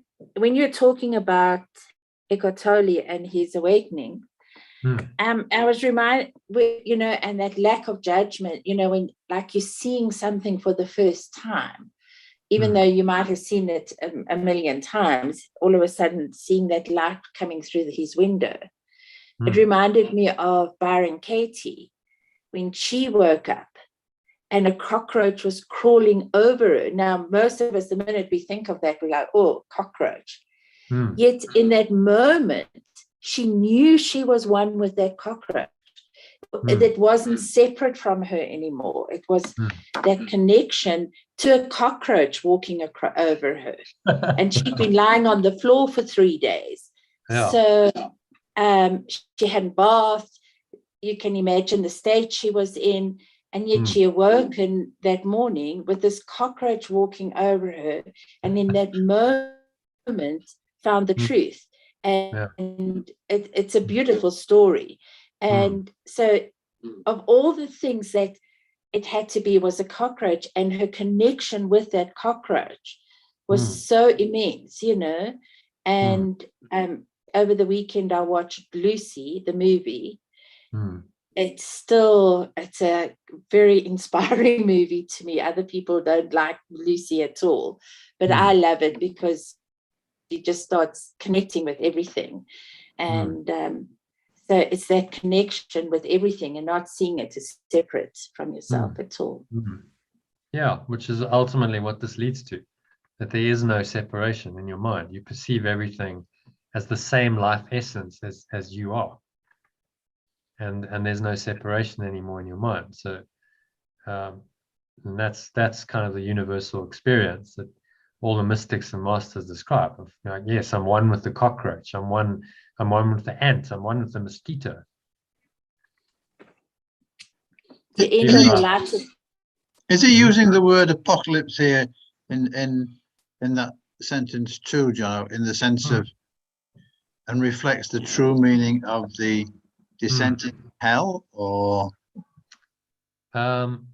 So reflects the true meaning of the apocalypse. So apocalypse again is quite a fearful term. We can certainly add that into our apocalypse meaning. Let's see. Okay, so this is what Google says. Apocalypse is the complete final destruction of the world, as described in the biblical book of Revelation. Okay, so it's Revelation. The bells ringing is supposed to usher in the apocalypse, or an event involving destruction or damage on a catastrophic scale. Okay. So it refers to the biblical in Revelation, talks about the apocalypse, which is the destruction of the world, which is quite fearful again. So last judgment, apocalypse it's all like, oh, it involves destruction, and by definition punishment, because what are we being punished for? So, you know, in the same way, he's reinterpreting the terms. Like, no, actually, the real meaning of the apocalypse, which we can stick into our terms, I think, after one maybe. It's quite interesting. It comes from a Greek word, and it actually means to uncover and reveal. Yeah. Okay. So I think we need to put that in our definitions, definitely. Apocalypse. There we are. We're in Arial, yeah. 11. Okay. So true meaning of the kaphalos, it means to uncover Or reveal. Or reveal the truth of who we really are through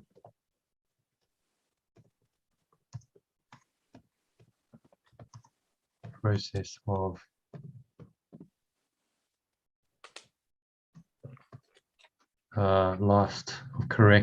right-minded, or last judgment. Okay. So it's quite the opposite of what you'd expect, really. Yeah, which is kind of exactly what the course does. Just turns it all around. Says no, it's not fearful, and it's not destruction. So reference. I'm actually going to start putting in these references to. It comes from the Oxford Dictionary. And it's the Greek. You know what I'll do? I'll just reference it here. I'll say text. Yeah. Text 4, and what is it? Apocalypse 2 or 2C, and then we'll stick in the, because then this becomes quite a useful document. Yeah. You can then go diving into the actual text to read it if you want. You've got a typo there, Jono, the right-minded. Yeah, right indeed, yeah. Oh, I did that. Right-minded or last judgment. Reference. Okay, so there we go. And have we got last judgment in here? I don't think so. No, we don't. So that's also another thing that I need to stick in here. So let's do the last judgment. Maybe after here. At some point, I'll put this into alphabetical order, I think, because it's the only logical way to do it. But so last judgment. John, you'd like to have a crack at that definition? Okay, so the last judgment is the turning around of wrong thinking. No, the turning around of maybe right-minded judgment. Yeah, by right-minded. Right-minded judgment for love and involve the letting go of the ego's thought system and world, something like that. Could expand on that a bit, but that's essentially what it is, isn't it? Is it right-minded decision, judgment, or right-minded choice? Right-minded choice for love? Yeah, right-minded judgment or choice for love in every situation involving the letting go of the ego's thought system and world. And so then we could say CF, so compare to the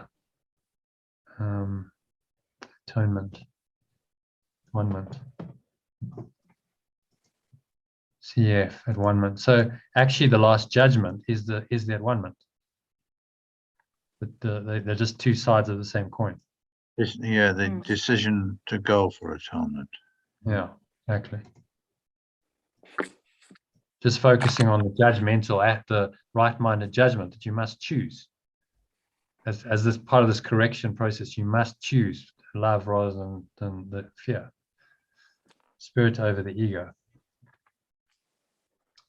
Okay, and then we'll just reference to here. So meaning of the last judgment. Reference there, so the whole thing.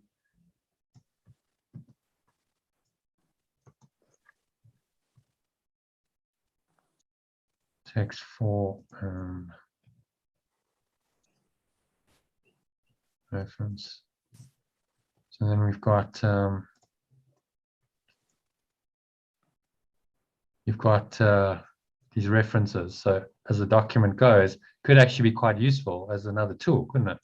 Because you could go, okay, last judgment, let me dive in there, let me go to the section of the text, and then I can understand it more.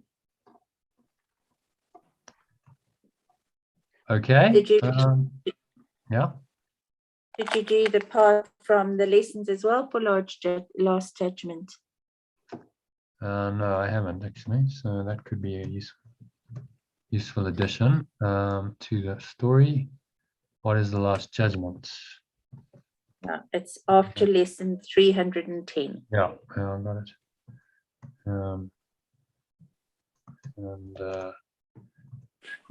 How would I reference this? There we go. We'll just copy it from there. Workbook 2.10.1.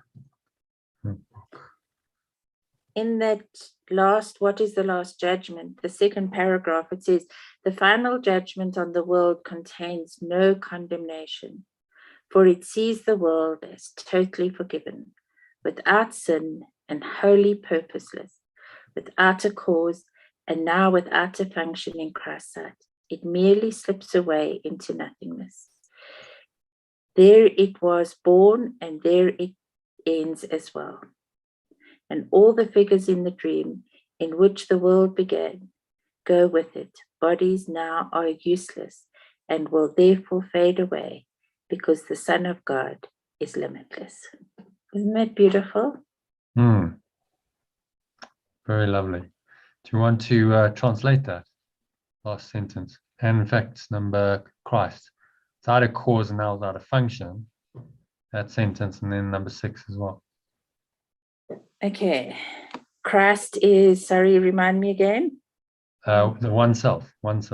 Yes.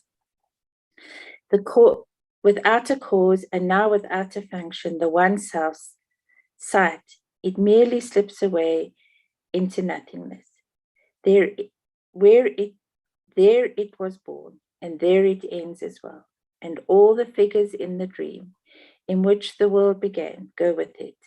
Bodies now are useless and will therefore fade away because the extension of pure formless awareness is limitless. It is very that's a feel good paragraph. Where do we Pointing Good out. one. Where can you flip it up to the top? Where are you reading this? So It's this is from the workbook. Yeah, The workbook. got it. It's after lesson 310. Got it. Thank you. Those little inserts in between those 10 lessons. So that's another kind of reference point to the last judgment. Okay.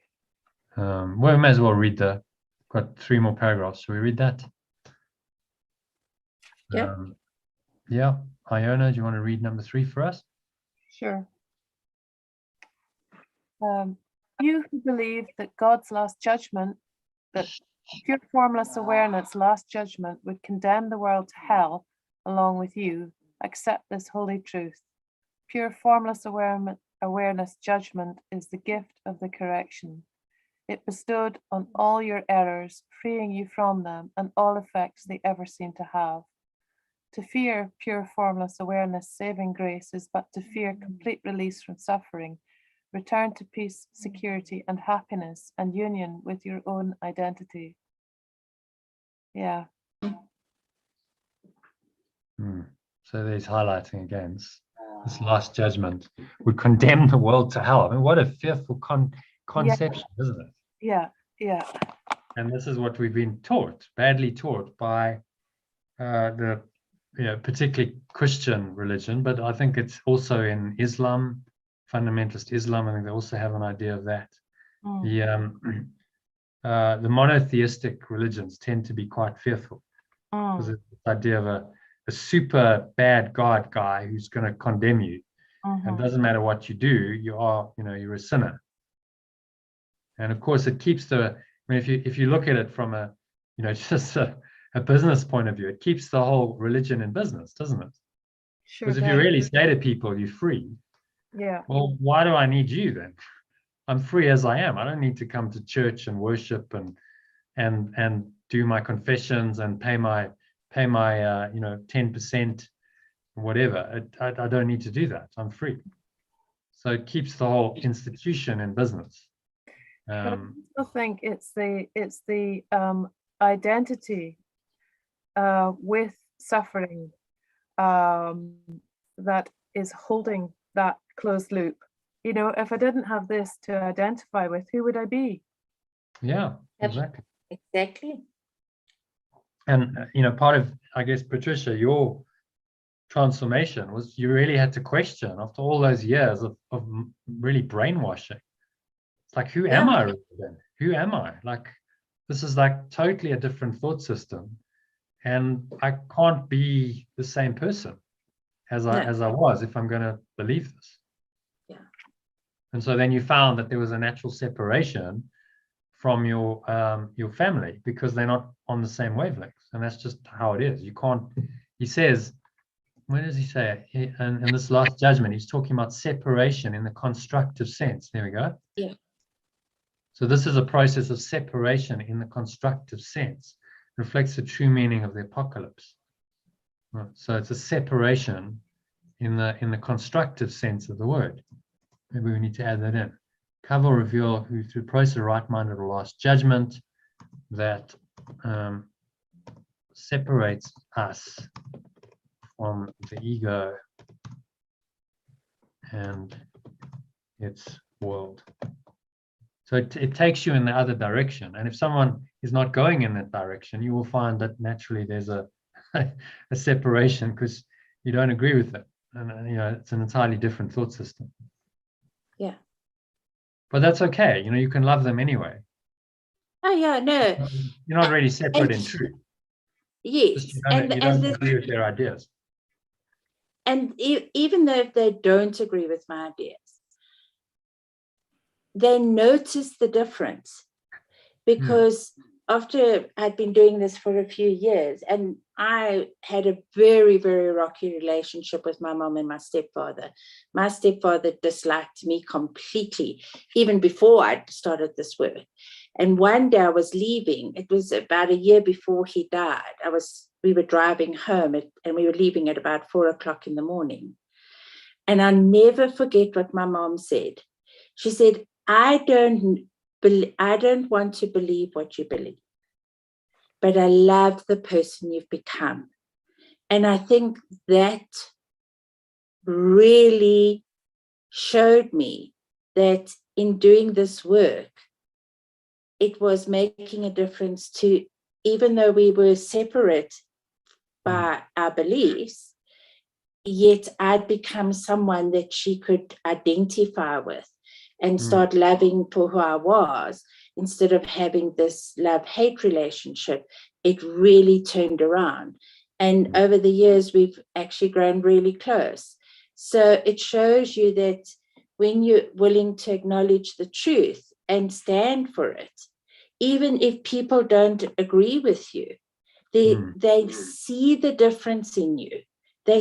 And such little things that have happened over the years. And I've learned to just speak my truth and walk away. Don't try and explain it. Don't try and judge it. Don't try and make them see it. Just say it and walk away. And months later, sometimes a year later, my mom will say, you know that thing you said? And I'm going, no, what thing? Meantime, I know very clearly it's like Spirit's already put it up before I've even got there. And she'll say, that thing on forgiveness. I'll go, oh yeah, that thing. So it shows you that your word cannot return unto your void. Spirit is even working in her in very subtle ways. And it begins to help her. And my piece about my sister's death, and even when I had my chance to say something, and I said, I'm grateful she's in the peace and in love, it was like there was a gasp, you know, from everybody. What? You can't say that. Yeah. But it Was gave this in church? her, Was it a church ceremony? Yeah, it gave her a moment to think about it. If I believed she was at peace and in the light and in the love, then maybe her condemnation of the last judgment wasn't so serious, because she started to question, what do I believe? You know, how can I believe in this last judgment? It really started to make her question that. So, you know, Terry always used to say to us, just shine your light. You don't have to convert people. Just be who you are, stand for truth, and Spirit does the rest. And if she's starting to question the last judgment, isn't that a good sign? Isn't that a good sign? Well, what am I believing in? What do I actually know about truth? What do I know about love? What do I know about God? So, you know, just be who you are. Yeah. So, I mean, she actually acknowledged the truth. She said, I love who you are. I mean, what's she saying? That she's actually saying, actually, on some level, I do believe this, but I don't want to believe it formally. Yeah. Because she's got too much conditioning and programming and the whole church thing. And presumably she's a, you know, established member of the church, and it's too challenging for her to totally change her beliefs. So she can't go there, but she can acknowledge that actually this is working. So there must be something in it if it's working.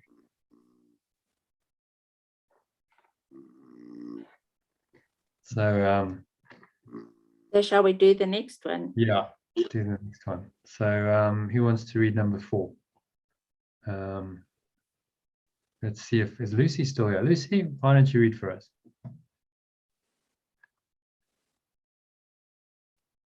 Lucy still there? Everyone's on mute. I can read it. Okay, John, you want to read? God's final judgment is as merciful as every step in his appointed plan to bless his son and call him to return to the eternal peace he shares with him. Be not afraid of love, for it alone can heal all sorrow, wipe away all tears, and gently waken from his dream of pain the son whom God acknowledges as his. Be not afraid of this. Salvation asks you give it welcome, and the world awaits your glad acceptance, which will set it free. Okay, trying to read those 2 sentences again with the translation. So the final judgment of source is as merciful as every step in its appointed plan to bless the extension of pure formless awareness and call it to return to the eternal peace it shares with him. Be not afraid of love, for it alone can heal all sorrow, wipe away all tears, and gently waken from his dream of pain the extension whom pure formless awareness acknowledges as his. Be not afraid of this. Salvation asks you give it welcome, and the world awaits your glad acceptance, which will set it free. Hmm.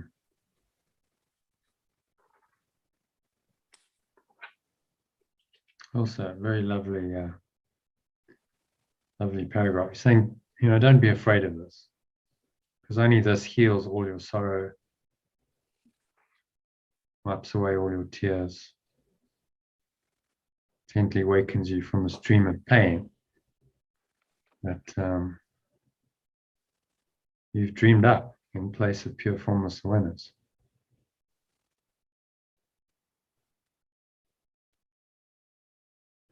So any other thoughts on that paragraph? Well, it's a very positive, very positive, curing, welcoming paragraph, encouraging. Yeah, this particular section is lovely. Very very positive, uplifting. Okay, so number 5. Anyone want to read that? Sue or Katie? Katie, do you want to read number 5 first? Yeah. This is God's final judgment. You are still my holy son, forever innocent, forever loving, and forever loved. As limitless as your creator, and completely changeless and forever pure. Therefore awaken and return to me. I'm your father, and you are my son. Anyone want to translate that?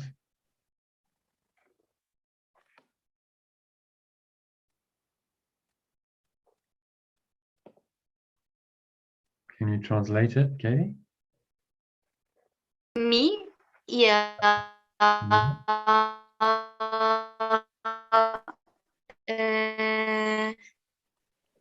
This is what was Jen? This is the final judgment of pure formless awareness. Yeah, or you can use love. Sometimes, depending on the context, because it's clumsy to say this is pure formless awareness, this is final judgment. You can, but if you say this is love's final judgment, that kind of works, doesn't it? I could say this is love's. Yeah, okay, this is love's final judgment, but it will be like love is only one judgment, so it can change. So how can it be the final judgment? Yeah, well, because it's the final judgment as well as the first judgment, as well as all the in-between judgments. It's the one judgment of love on the dream, and it's always been there. Okay. Yeah. So from the perception of the sleeping son who starts to awake, it seems like final judgment, and from Jesus, it looks like the only judgment which was ever possible. Yes, exactly. But it's in our awareness we come to this final awareness that actually God's only judgment of us is that we're loved, and that's taken us a long time to get to that point. And even Jesus would even say there was no judgment at all, because like it was just I'm just the son of God. Yeah, there never was. God never judged us. Yeah. Love never judges its extensions. The judgment is entirely our own. It's our own miscreation. So this has always been the case. I'm just starting to experiment with when I'm reading A Course in Miracles. I'm saying like this is, when I'm reading the Son of God, I'm sometimes like Katie. I'm thinking of this. They speak about Katie all the time when they speak about the sleeping Son of God. I like to read it that way. Okay. So do you want to translate the rest? Yeah. You are still my holy extension, forever innocent, forever loving, and forever loved, as limitless as your source, and completely changeless and forever pure. Therefore awaken and return to me. I'm your source and you are my extension. Yeah. Well done. And that kind of works. You can see it makes complete sense when you translate it, doesn't it?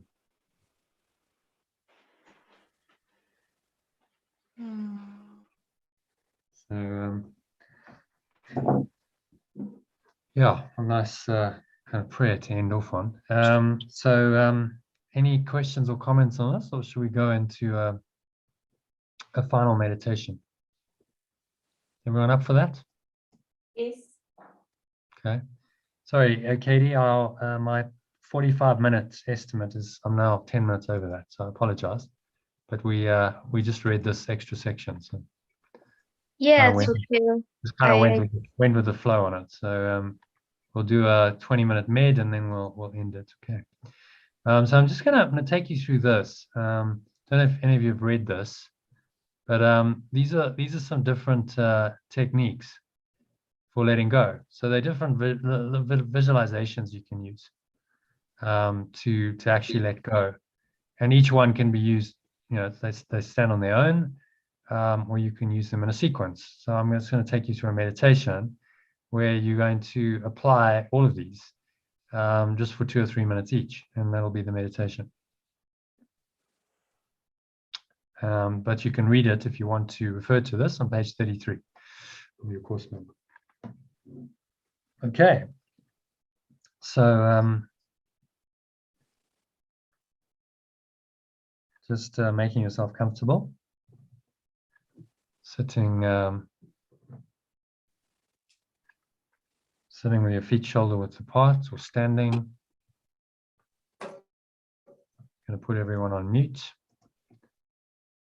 So cup your hands in your lap. You're sitting, close your eyes, back straight. Standing, just feet shoulder width apart, arms comfortably by your sides. Get into a nice comfortable posture. And start off with some nice deep breathing. So breathe in through the nose. Notice how the stomach rises and the chest rises. Subtle flow of air in through the nostrils. Feeling this life energy drawing up the spine into your heart center. Drawing it up into the crown of your head. Just pausing at the top of the inhale.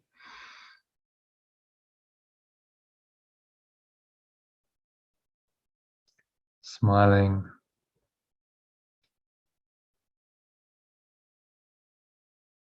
And so bring to mind a situation that may be disturbing your peace in any way.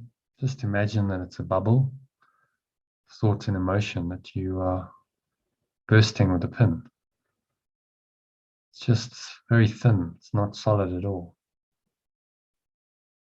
And so you just take the pin to it. This is the pin of your true awareness, and just pop it and exhale as you pop it. And you exhale and just release the breath. This bubble is gone. And what's left when there's no bubble is just pure formless awareness. The bubble was just to cover some kind of enclosure for this pure formless awareness. But that's disappeared now. It's gone. So notice in the gap between breaths, the stillness, clarity, as peace arising. And you're going to breathe in again. Into your nose, seeing how the stomach rises, the chest rises. Subtle flow of air into the nostrils. Clenching the sphincter muscle to lock the energy in. Just draw the energy up your spine.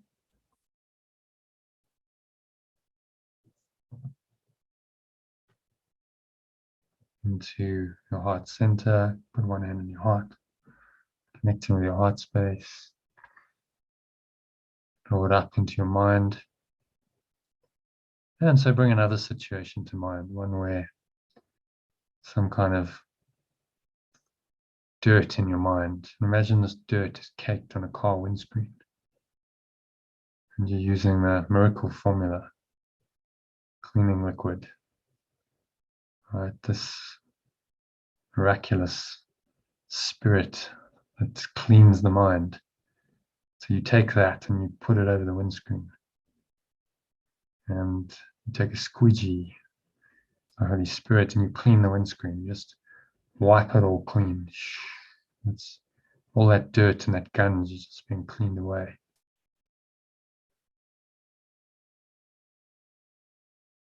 Just removing it from the windscreen, which is your perception.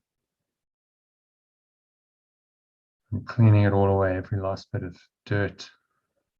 And then you wipe the window at the side so all the dirt is gone and the window is sparkling and clean and fresh. Now you sit back in the car and you look out and you can't imagine the difference. Now you're able to see the road ahead. No longer dirty and obscured, it's actually crystal clear. You can see the path ahead and you drive off in your car and you see the journey afresh. The road is clear to you and there's no dirt of the ego to obscure your vision. And so the path stretches ahead and you're going on a journey, a long journey back home. And now your windscreen is clear so you can see clearly. Without that, you can't find your way. So let's breathe in again. Deep breath in. I want you to imagine now you're in the Matrix. You've seen the movie. Imagine you jacked in, plugged in the back of your head, this pin in the back of your head that symbolizes the connection to the Matrix, to this world of illusion. And ultimately, this is not serving you. This keeps the illusion going. So whatever the illusions are in your mind, whatever the sense perceptions, time, conception of time, ideas about yourself, these ideas, these beliefs are the jack that jacks you into the Matrix. So just visualize yourself unplugging yourself. You're removing the jack of the thought to an emotion from the back of your head. Just pull it out. And then all the related thoughts and emotions that keep you in bondage, you're just releasing them and letting them go. Pull it out and imagine all those bondages. If you remember in the movie, all the ties that bind them just disconnect. All gone. Just breathe them out. Exhale and release. And free yourself from all of this. And you let go of your core belief. And all the other chains bind your mind into the illusion. Release as well.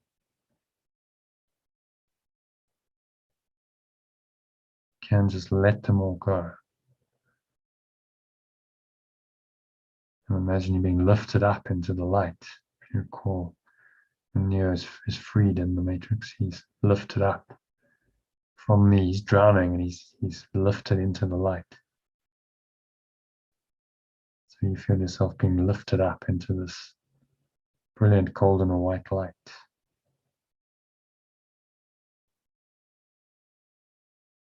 It's a higher place in your mind that saves you from drowning in your own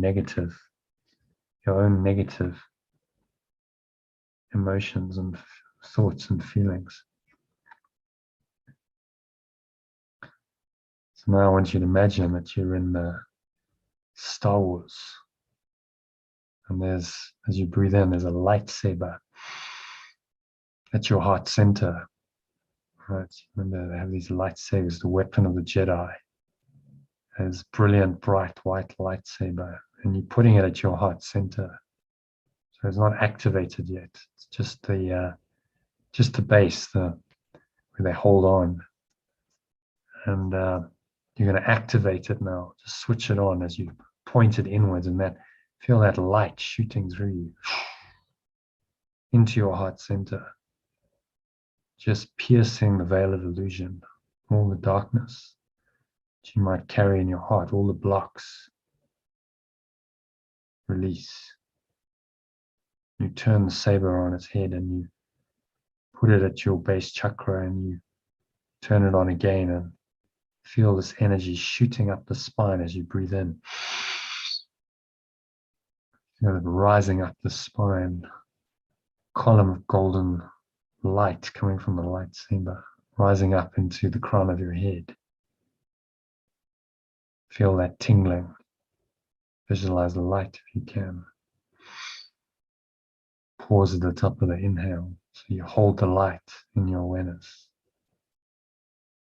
Light streaming up your spine to the crown of your head.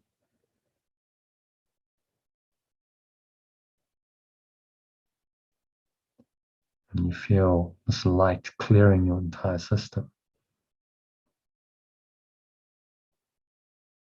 Visualize this column of white light shooting up your spine and the base chakra, eliminating all the blockages.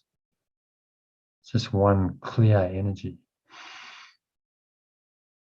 Breathe in again, feel that energy running up your spine to the crown of your head. And in the light, no darkness can exist. So as you exhale, you're just going to release. Exhale and imagine this lightsaber has just cleared all the darkness.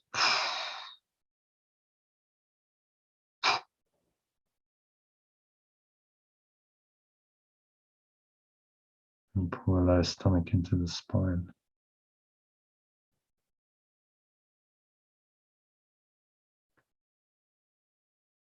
So now I want you to imagine a person, someone you need to forgive, perhaps. Bring that person mentally closer to you. Imagine them approaching you. And notice how you feel.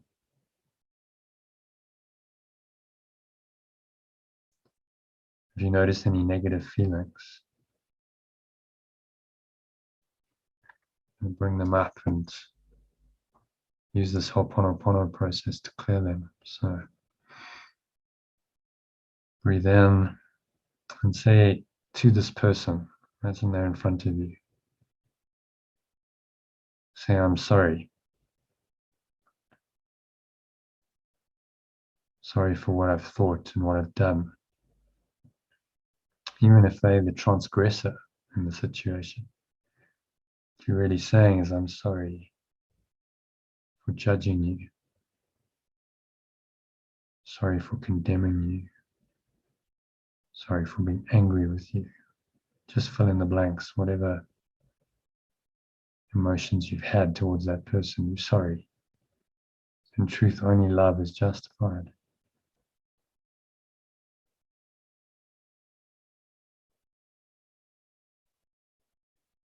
So I'm sorry. Please forgive me. And you're asking the person for their forgiveness, and you're asking yourself for forgiveness.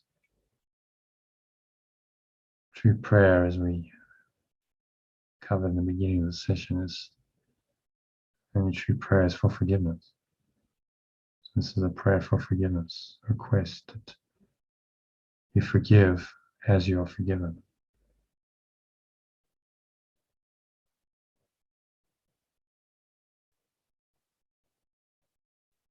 So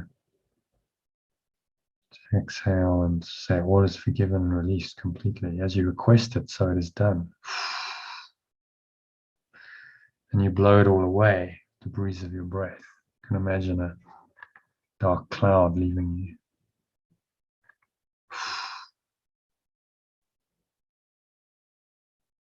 It's going into the nothingness that it really is.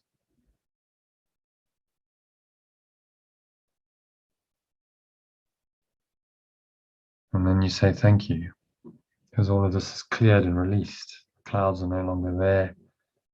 There's only the blue sky of your pure formless awareness, and the light of your source that shines through it. Only that is in your awareness. clean, clear, pure, and holy. So I have every reason to give thanks.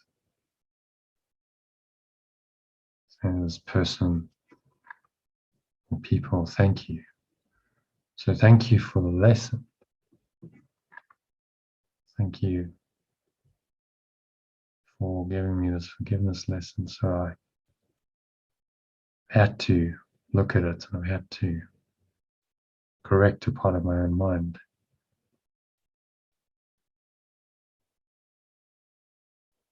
I'm learning this lesson. That is indeed reason for gratitude, because this is part of your journey home. And finally you say, I love you unconditionally.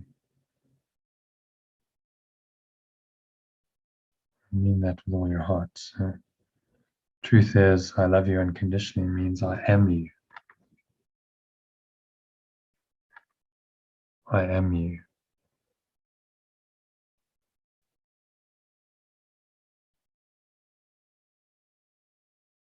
And you feel that oneness, that unity.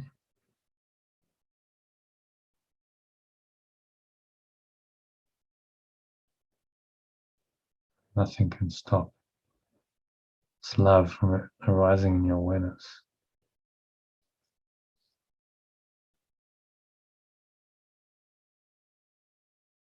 You are one again. Oneness is restored in your mind.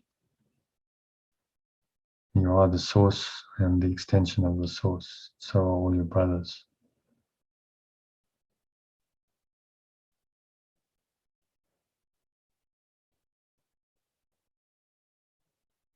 So now just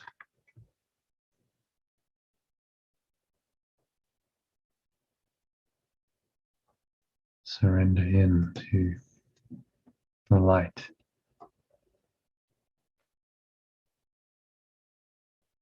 Visualize a golden or white light streaming down into your crown, the crown of your head, through your whole body. Breathe it in. And you just give everything over to this light.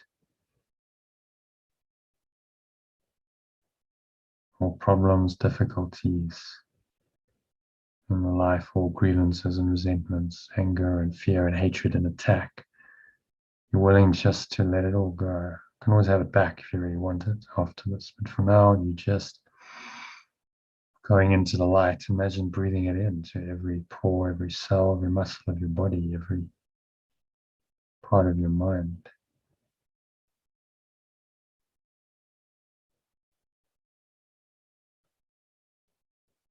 Every fiber of your being.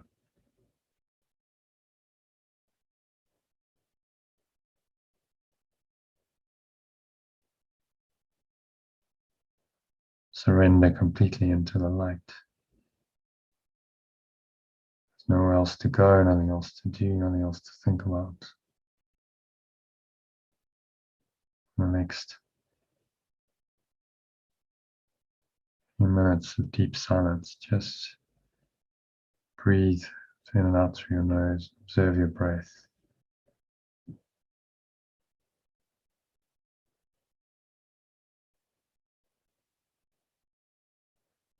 Let it all go, let God and let go and let God, it's the same. And just let this feeling, this light, peaceful, spacious awareness arise in your mind. This is the whole purpose of the journey, to ultimately correct your mind to the point where there's only this awareness. So practice this now, just give yourself over to it. The next couple of minutes of deep silence. Keep watching your breath to help you. Just the more your mind stays present,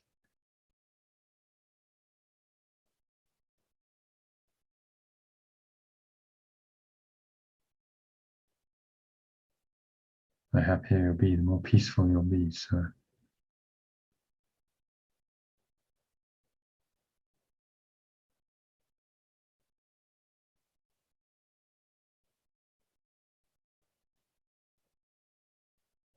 just sinking into the light, surrendering completely any thoughts, Emotions come up about anything, they're relevant in this context. Truth, they don't exist except exist in your own mind only. So you let them all go. Imagine they're just like clouds drifting by in the sky. Cloud patterns just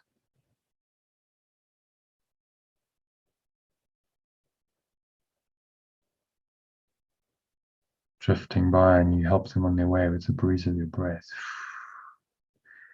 to the nothingness that they really are.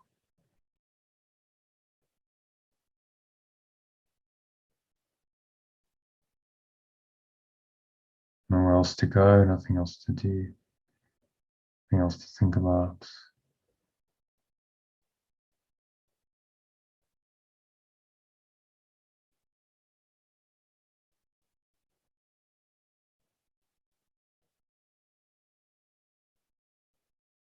Just breathe, observe the breath in and out through your nose. Let the breath breathe you, and imagine that you're breathing in light to every pore, every cell, every muscle of your body, part of your mind.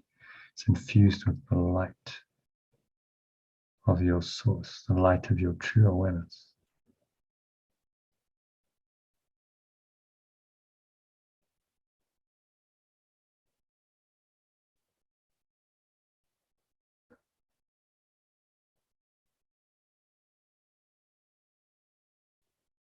So sink into the light for a couple of minutes of deep silence.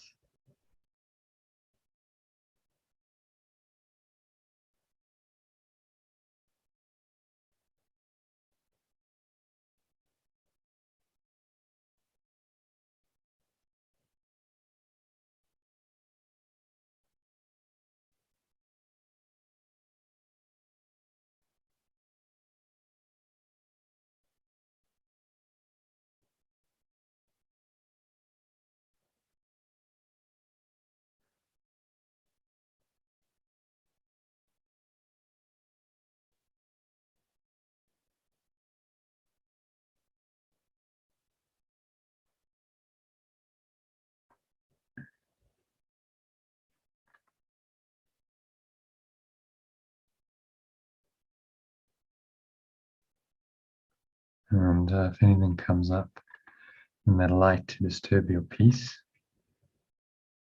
just observe it casually.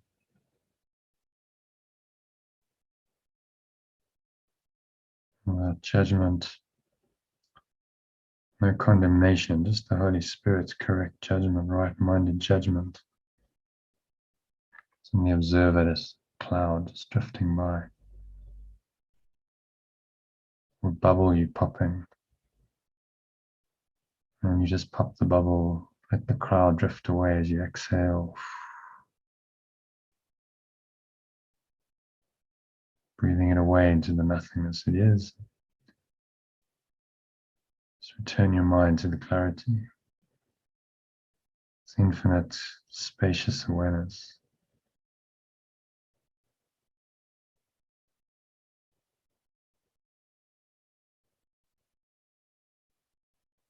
That is your true awareness, pure formless awareness. So just let it arise in you. Let it just be as it is in your awareness for a couple of minutes of deep silence.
And so just gently coming back from this deep state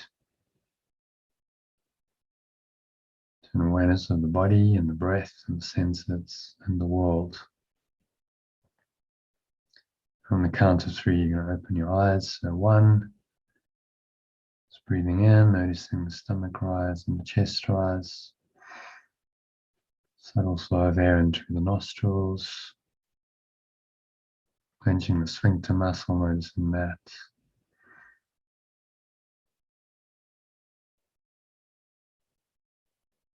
Pausing at the top of the inhale. Just scan your mind again. Noticing what's going on there. There's just clear, spacious awareness. Just appreciate that. Feel grateful for it. If there's any thoughts still lurking there that are at all disturbing, just kind of blow them away. It's the breeze of your breath. So exhale, just let them go. The breeze of your breath into the nothingness they already are. You exhale all of them out. Blow them away like dark clouds. Have no power to obscure the pure formless awareness, the blue sky of your true awareness, and the light, your source that shines through it. So notice the air flowing out. As you exhale, chest and the stomach suck back in, the energy you raised up into the crown of your head subsides back down, the front channel of your body coming to rest in your lower stomach and your groin. Notice that sensation down there. There's the weight of your body pressing down into the chair, your feet touching the ground. Noticing as you breathe in any smell in your nose, any taste in your mouth. Notice what you're hearing in the surrounding environment. Just noticing all these things from this very still, calm and surrendered state of mind.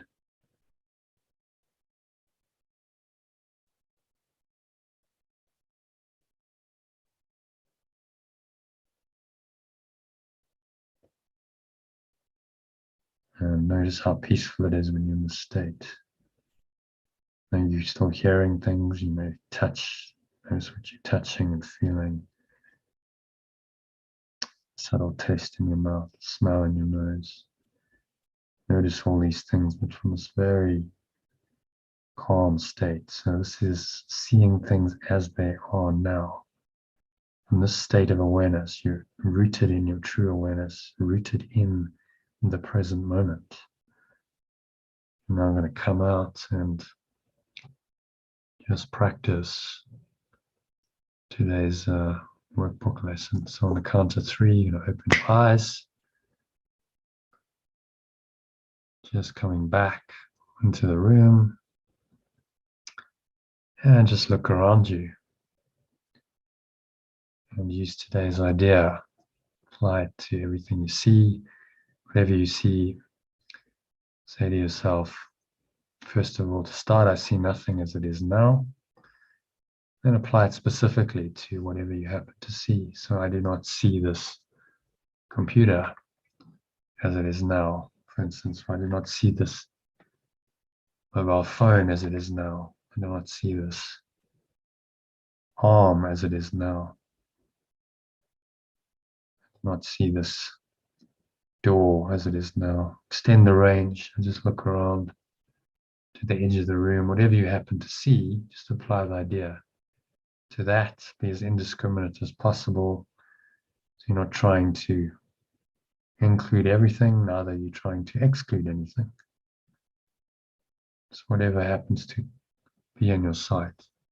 Apply it indiscriminately just to that for half a dozen objects. And notice as you're doing this how you're feeling.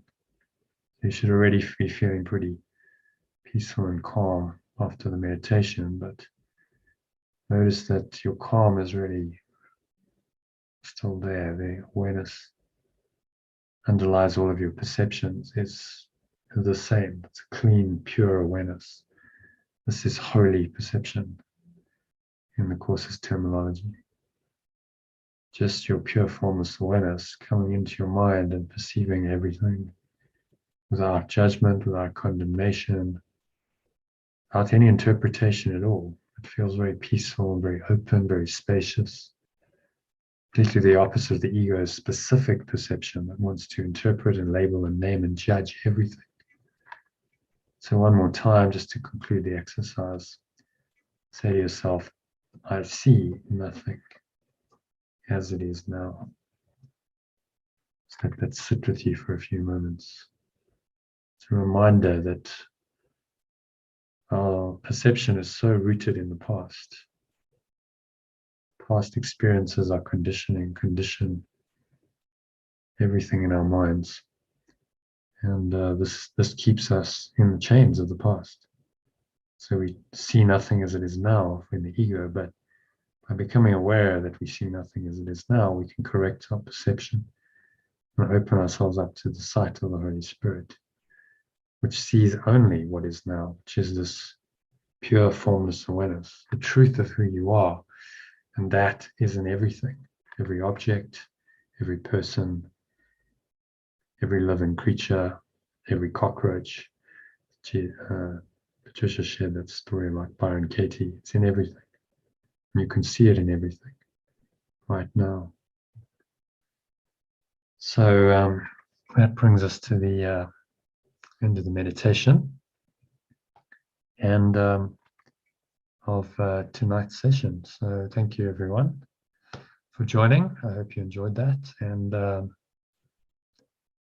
namaste, which means the divine presence in me acknowledges and honors that same presence in you.